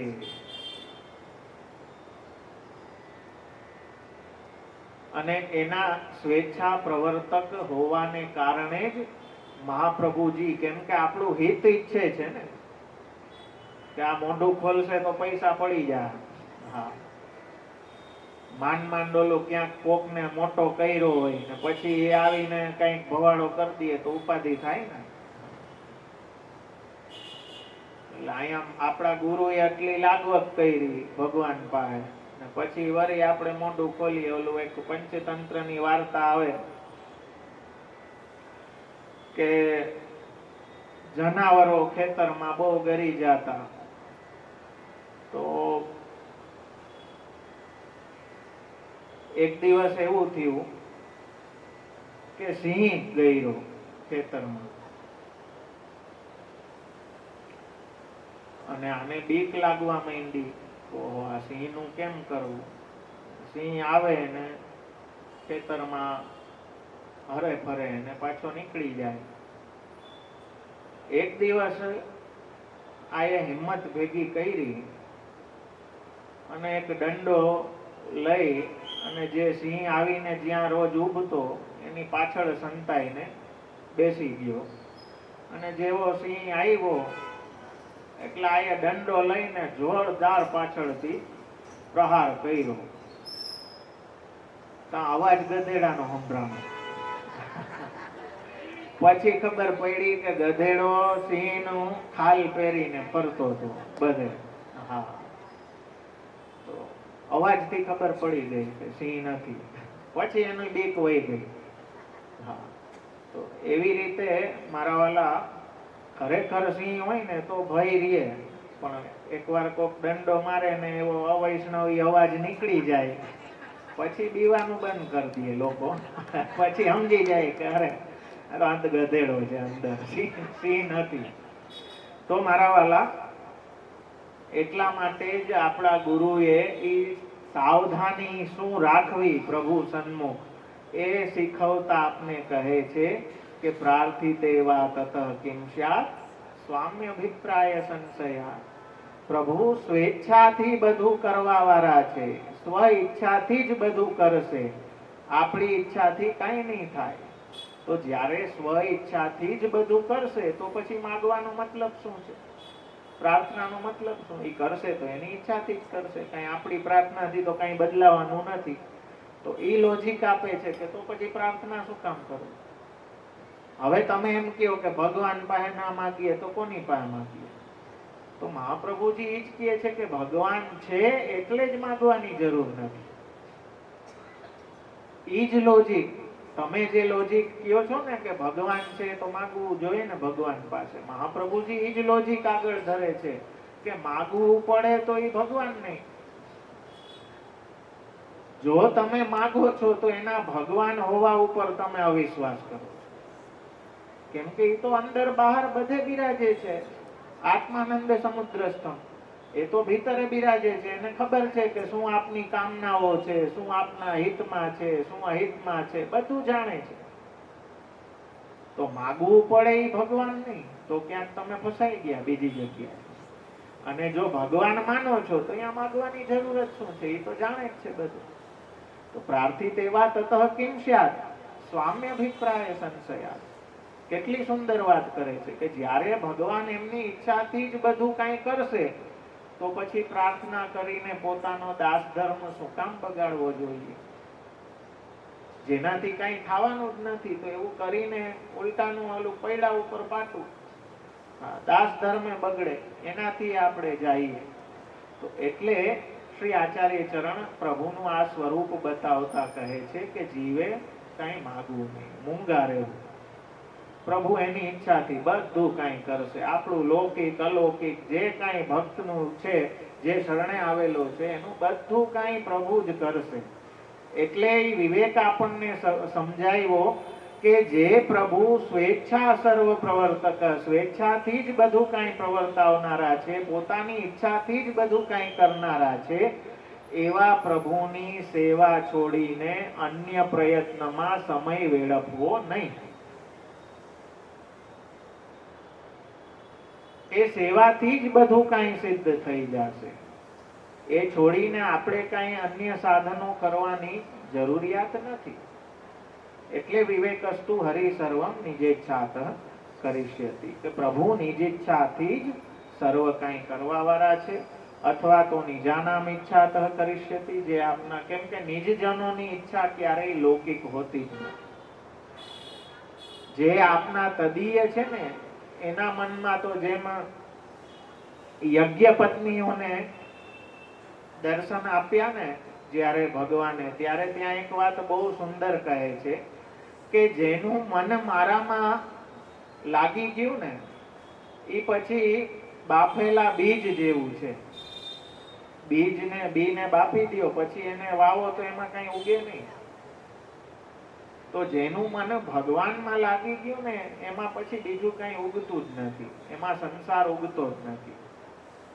તો નિજાનામ ઈચ્છા તો કરિષ્યતિનો અર્થમાં પણ ટીકાકારો કહે છે કે નિજજનોની ઈચ્છા ક્યારેય લૌકિક હોતી જ નથી. નિજજનોની ઈચ્છા તો અલૌકિક પ્રભુ સંબંધી જ હોય છે. એટલે જે નારાયણદાસ ની સેવાથી ચંદ્રમાજી એટલા પ્રસન્ન થઈ ગયા અને કહ્યું કે માગ શું તારે માગવું છે, તારી સેવાથી હું બહુ પ્રસન્ન છું. તો ત્યાં માગ્યું પણ ભગવદ સુખ, પોતાનો સ્વાર્થ કઈ માગ્યો નહીં. ત્યાં એ જ વિનંતી કરી કે મારો દેહ પડે પછી આપ ગુસાઈજીના ઘરે પધારજો. કેમ કે મનમાં હૃદયમાં એ ભાવના છે કે આપનું તો સુખ ત્યાં જ સચવાશે, બીજે આપ શ્રમિત થાશો. એટલે એ વચન લીધું કે મારો દેહ પડે પછી ગુસાઈજીના ઘરે આપ પધારજો. તો ત્યાંય પ્રભુના સુખની જ માગણી કરી. ભક્ત ક્યારેય લૌકિક માગણી કરતો જ નથી. એટલે એના અલૌકિક મનોરથની પ્રમાણે કરવા વાળા એવા શ્રી કૃષ્ણ છે, એવા ભગવાન છે. તો મારા વાલા, આગળ 32મા શ્લોકમાં, શ્લોક જોઈ લઈએ, એકાદ નામ જોઈ લઈએ ત્યાં સુધીમાં, પછી આપણે વિરામ લઈએ. ગુણાતીતો નવદ્યાત્મા સર્ગલીલા પ્રવર્તક સાક્ષાત સર્વ જગત કરતા મહદાદિ પ્રવર્તક. ભગવાન કેવા છે આપણે રોજ પાઠમાં કરીએ જે કરતા હોઈએ. પ્રાકૃત ધર્માનાશ્રય અપ્રાકૃત નિખિલ ધર્મ રૂપમિતિ નિગમ પ્રતિપાદ્યમ યચ્છત શુદ્ધમ સાકૃતિસ્તો. જેમાં પ્રાકૃત ગુણોનો લેશ પણ નથી, પ્રાકૃત ગુણોથી રહિત જે છે, જે અપ્રાકૃત ધર્મોથી સુશોભિત છે, ઐશ્વર્ય વીર્ય યશ શ્રી જ્ઞાન વૈરાગ્ય એવા અલૌકિક ધર્મો જેમાં બિરાજે, એટલે ગુણાતીત, પ્રકૃતિના ગુણોથી અતીત છે, જે એનાથી જે રહિત છે. સત્વાદી જે ત્રણ ગુણો સાત્વિક રાજસ તામસ, એ દૂર થવાથી જેમની પ્રાપ્તિ થાય છે એવા નિર્ગુણ ભક્તોને જે મળે એવા છે. એવા બે અર્થ આના કરે છે કે એક તો ભગવાન આ ગુણોથી પર છે, ગુણાતીત છે, ગુણોથી રહિત છે, અને બીજો અર્થ કરે છે કે જે આ ગુણોથી પર થઈ ગયો એ જેમને પ્રાપ્ત કરી શકે એવા. તો ગુણોથી પર તો પ્રભુની ગુરુની વાણીથી જ થઈ શકાય. એ નિરંતર નિર્ગુણ એવા અલૌકિક પ્રભુનું સાનિધ્ય નિરંતર સેવે ને તો આપોઆપ એ પ્રાકૃતતા જે લૌકિકતા છે એ દૂર થાય. જેમ બાલબોધમાં સિદ્ધાંત મુક્તાવલીમાં પણ એ અયોગોલક ન્યાયથી શ્રી પુરુષોત્તમ ચરણ આદિ ટીકાકારો સમજાવે છે. અયોગોલક ન્યાય એટલે લોઢાના ગોળાને અગ્નિમાં તપાવો તો એ પણ અગ્નિ રૂપ થઈ જાય, એનું લોહત્વ નષ્ટ થઈ જાય. એવી રીતે નિરંતર એ આનંદ રૂપ પ્રભુ સાથે જે સમય વ્યતીત કરે તો એ પણ ધીમે ધીમે આનંદ રૂપ થઈ જાય અને એની લૌકિકતા પણ, જેમ લોઢામાંથી લોઢાપણું નિવૃત્ત થઈ જાય ને સાક્ષાત અગ્નિ થઈ જાય. લોઢું દજાડે નહીં, લોઢાને અડવાથી દાજતા નથી, પણ અગ્નિ દજાડે. તો અહીં લોઢું ના રહીને અગ્નિ રૂપ થઈ ગયું એટલે આપણે એને સ્પર્શ નથી કરતા, કેમ કે હમણાં એ અગ્નિના આવેશથી યુક્ત છે. તો જેનામાં ભગવાનનો આવેશ નિરંતર છે ને એ પ્રાકૃત ગુણોથી એ પણ ગુણાતીત થઈ જાય છે. અને એટલા માટે જ મહાઅલૌકિક અગ્નિકુલ સબ અલૌકિક અષ્ટછાપ હૈ અલૌકિક સબ ભક્તજન જો શરણ લીને આપનો આખું પરિકર ગુણાતીત છે. આપની સાથે જોડાયેલા ભક્તો એ બધા પ્રકૃતિથી ઉપર છે, પ્રકૃતિના ગુણોથી બંધાયેલા નથી. જે પ્રકૃતિથી બંધાયેલો છે એ ભગવાનથી છૂટો છે, અને જે ભગવાનથી બંધાયેલો છે એ પ્રકૃતિથી પર છે. તો એવા ગુણાતીત પ્રભુ સત્વ રજો અને તમો ગુણ ત્રણેય ગુણોથી વ્યતિરિક્ત એવા નિર્ગુણ આપ પરમાત્મા છે. એટલે તેમને એ ત્રણેય ગુણોનો વિકાર લાગુ પડતો નથી. જેમ આપણામાં રજો ગુણ આવે તો બગાસા ને પ્રમાદ ને એ બધું, તામસ હાવી થાય તો પાપ કર્મમાં પ્રવૃત્તિ, નિદ્રા આદિ તામસ સ્થિતિ, એવું ભગવાનમાં શક્ય નથી. કેમ કે ન લૌકિક પ્રભુ કૃષ્ણ, આપ લૌકિક નથી, અને લૌકિકતા ક્યારેય આપણા પ્રભુમાં વિચારવી પણ નહીં. આપ ગુણાતીત છે, અને એવી રીતે આપના જે ભક્તો છે એના પણ એ ભક્તિ દ્વારા એ વિકારો દૂર થઈ જાય છે. પ્રભુનું નિર્ગુણ સ્વરૂપ શ્રી રઘુનાથજી કહે છે કે એ તો કેવલ આનંદમય જ છે. જેમ મિશ્રીનો ટુકડો, એને કોઈ પણ ઉપરથી નીચેથી સાઈડમાંથી ક્યાંયથી પણ લ્યો એ રસરૂપ જ છે, મીઠાશ જ આવશે. એવી રીતે ભગવાનનું શ્રીઅંગ પણ આનંદ રૂપ જ છે, અને અન્ય કાંઈ જ ના જ્યાં મળે, જ્યાં આનંદ અને આનંદ સિવાય બીજું કાંઈ ના મળે એવું આપનું સ્વરૂપ છે.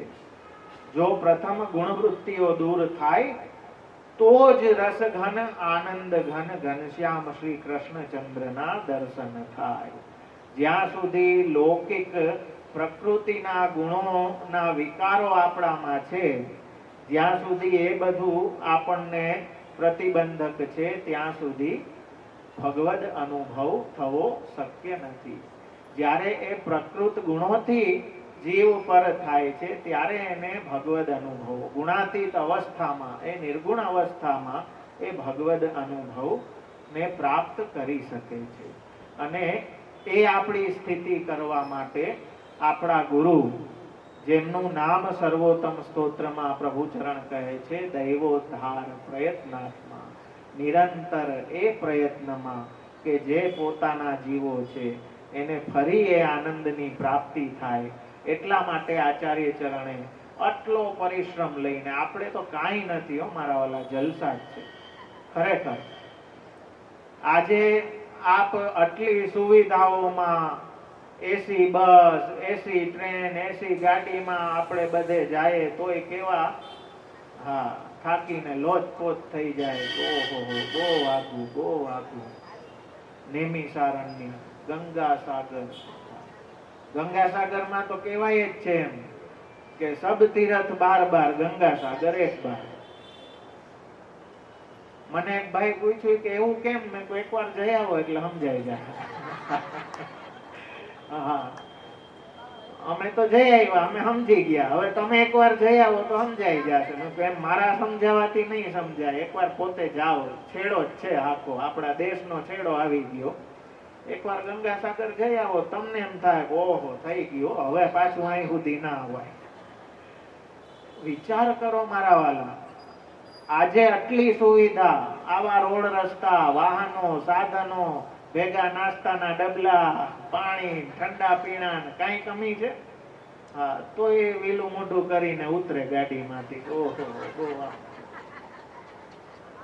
ને મહાપ્રભુજી આપ ખુલ્લા ચરણારવિંદે બધે એ દૈવી જીવોના ઉદ્ધાર માટે આટલો પ્રયત્ન કરીને ખુલ્લા ચરણે આપ બધે પધાર્યા છે આપણા ગુરુદેવ. આપણે તો કાંઈ નથી મારા વાલા, બધી સુખ સુવિધાઓ છે ને આનંદ જ આનંદ છે.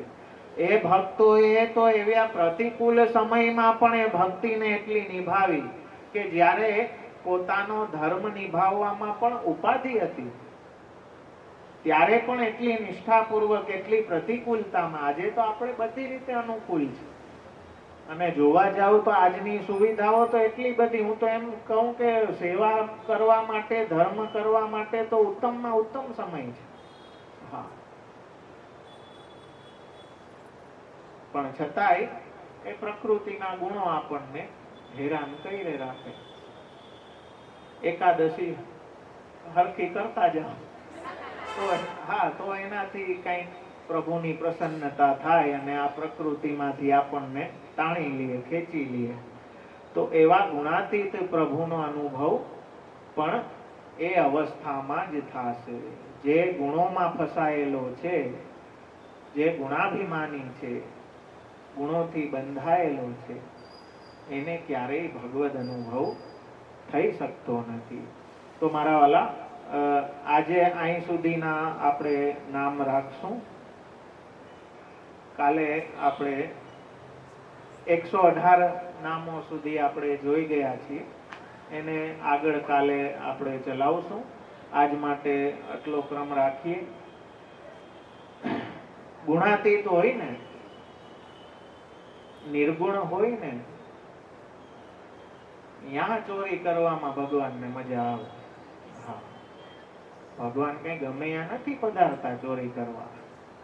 જેને પોતાના માયના છે ને, અને જેને ભગવાને પોતાનો માયનો ને, એ ગુણથી ઉપર વહી ગયો. હા, અને એના માટેનો જ આખો ક્રમ આપણે ત્યાં. બાકી પછીનો એના ઉપર છોડી દો. પછી કેવી રીતે શું કરવું એમાંય માસ્ટર છે મહાપ્રભુજી. આમાં પુરુષોત્તમ શસ્ત્રનામાં 10મા સ્કંદના નામોમાં કહે છે ને કે ચોર્ય વિદ્યા વિશારદ. ચોરી કરવામાં વિશારદ છે, એકદમ PhD છે ભગવાન. એટલે એ ચિંતા કરો માં, એ તમારું મન, હૃદય ચોરતા તમને ખબર નહીં પડે ક્યારે ચોરી લે. હા, એ તો એવો જબરો ચોર છે, એ પકડાશે નહીં, ખબર નહીં પડે કે ક્યારે આવીને ચોરી ગયા. બસ ડેલી ખુલ્લી રાખો. હા, ગોપીજનો ફરિયાદ કરવા જાતા પણ મનમાં એમ થાતું કે કાલે આવે તો સારું. હા, તો હા, માખણ રાખો, હૃદયમાં માખણ હશે તો ચોરો આવશે, બીજા કઈમાં રસ નથી ભગવાનને. તો મારા વાલા, બસ મહાપ્રભુજી એવી કૃપા કરુણા આપણા ઉપર વરસાવે કે જે આ અવસર આપણને પ્રાપ્ત થયો છે એનો આપની કૃપાથી, આપના સામર્થ્યથી આપણે પૂરેપૂરો લાભો લઈ શકીએ. અને જે આ અવસર આપણા ગુરુએ આપણને પ્રાપ્ત કરાવ્યો છે, જેટલું બને એટલું આપણું સામર્થ્યથી એ ભગવદ વિનિયોગ આપણી મન વાણી ક્રિયાથી આપણા સંસારને કરીએ, એમાં જ કલ્યાણ છે મારા વાલા. અન્ય સાધનો તો બધા જીવનની વ્યર્થતા છે. જીવન સાર્થક કરવું હોય તો એ ગુણાતીત એવા શ્રી કૃષ્ણનું જ સ્મરણ કીર્તન શ્રવણ કરતા રહેવું જોઈએ. એ જ શ્રીમદ ભાગવતનો સાર છે કે આ દસવિધ લીલાઓ આપણા માટે, આ 10 પ્રાણરૂપ છે, આપણી સંપત્તિ છે. જો આ નથી તો વૈષ્ણવતામાં બધું વહી ગયું મારા વાલા. તો આ જ આપણી સાચી સંપત્તિ, એને સાચવીને રાખીએ. એ જ શ્રી આચાર્ય ચરણ કૃપા કરે. આશ્રયનું પદ કરશું અને આજના આપણા ક્રમને વિરામ આપશું. દીન ચરણાન કેરો ભરોસો, દ્રઢાઈન ચરણાન કેરો, શ્રી વલ્લભનાથ ચંદ્ર ચટાબેન, સબ જગમાં જય અંધેરો ભરોસો, દ્રઢઈના ચરણન કેરો, સાધન યોર નહીં કલીને, જાસુ હોત નિવેરો, સૂર કા કહે દ્વિદયા કરો, બિના મોલ કો તેરો ભરોસો, દ્રઢઈના ચરણન કેરો, દ્રઢઈના ચરણન કેરો ભરોસો, દ્રઢઈના ચરણન કેરો.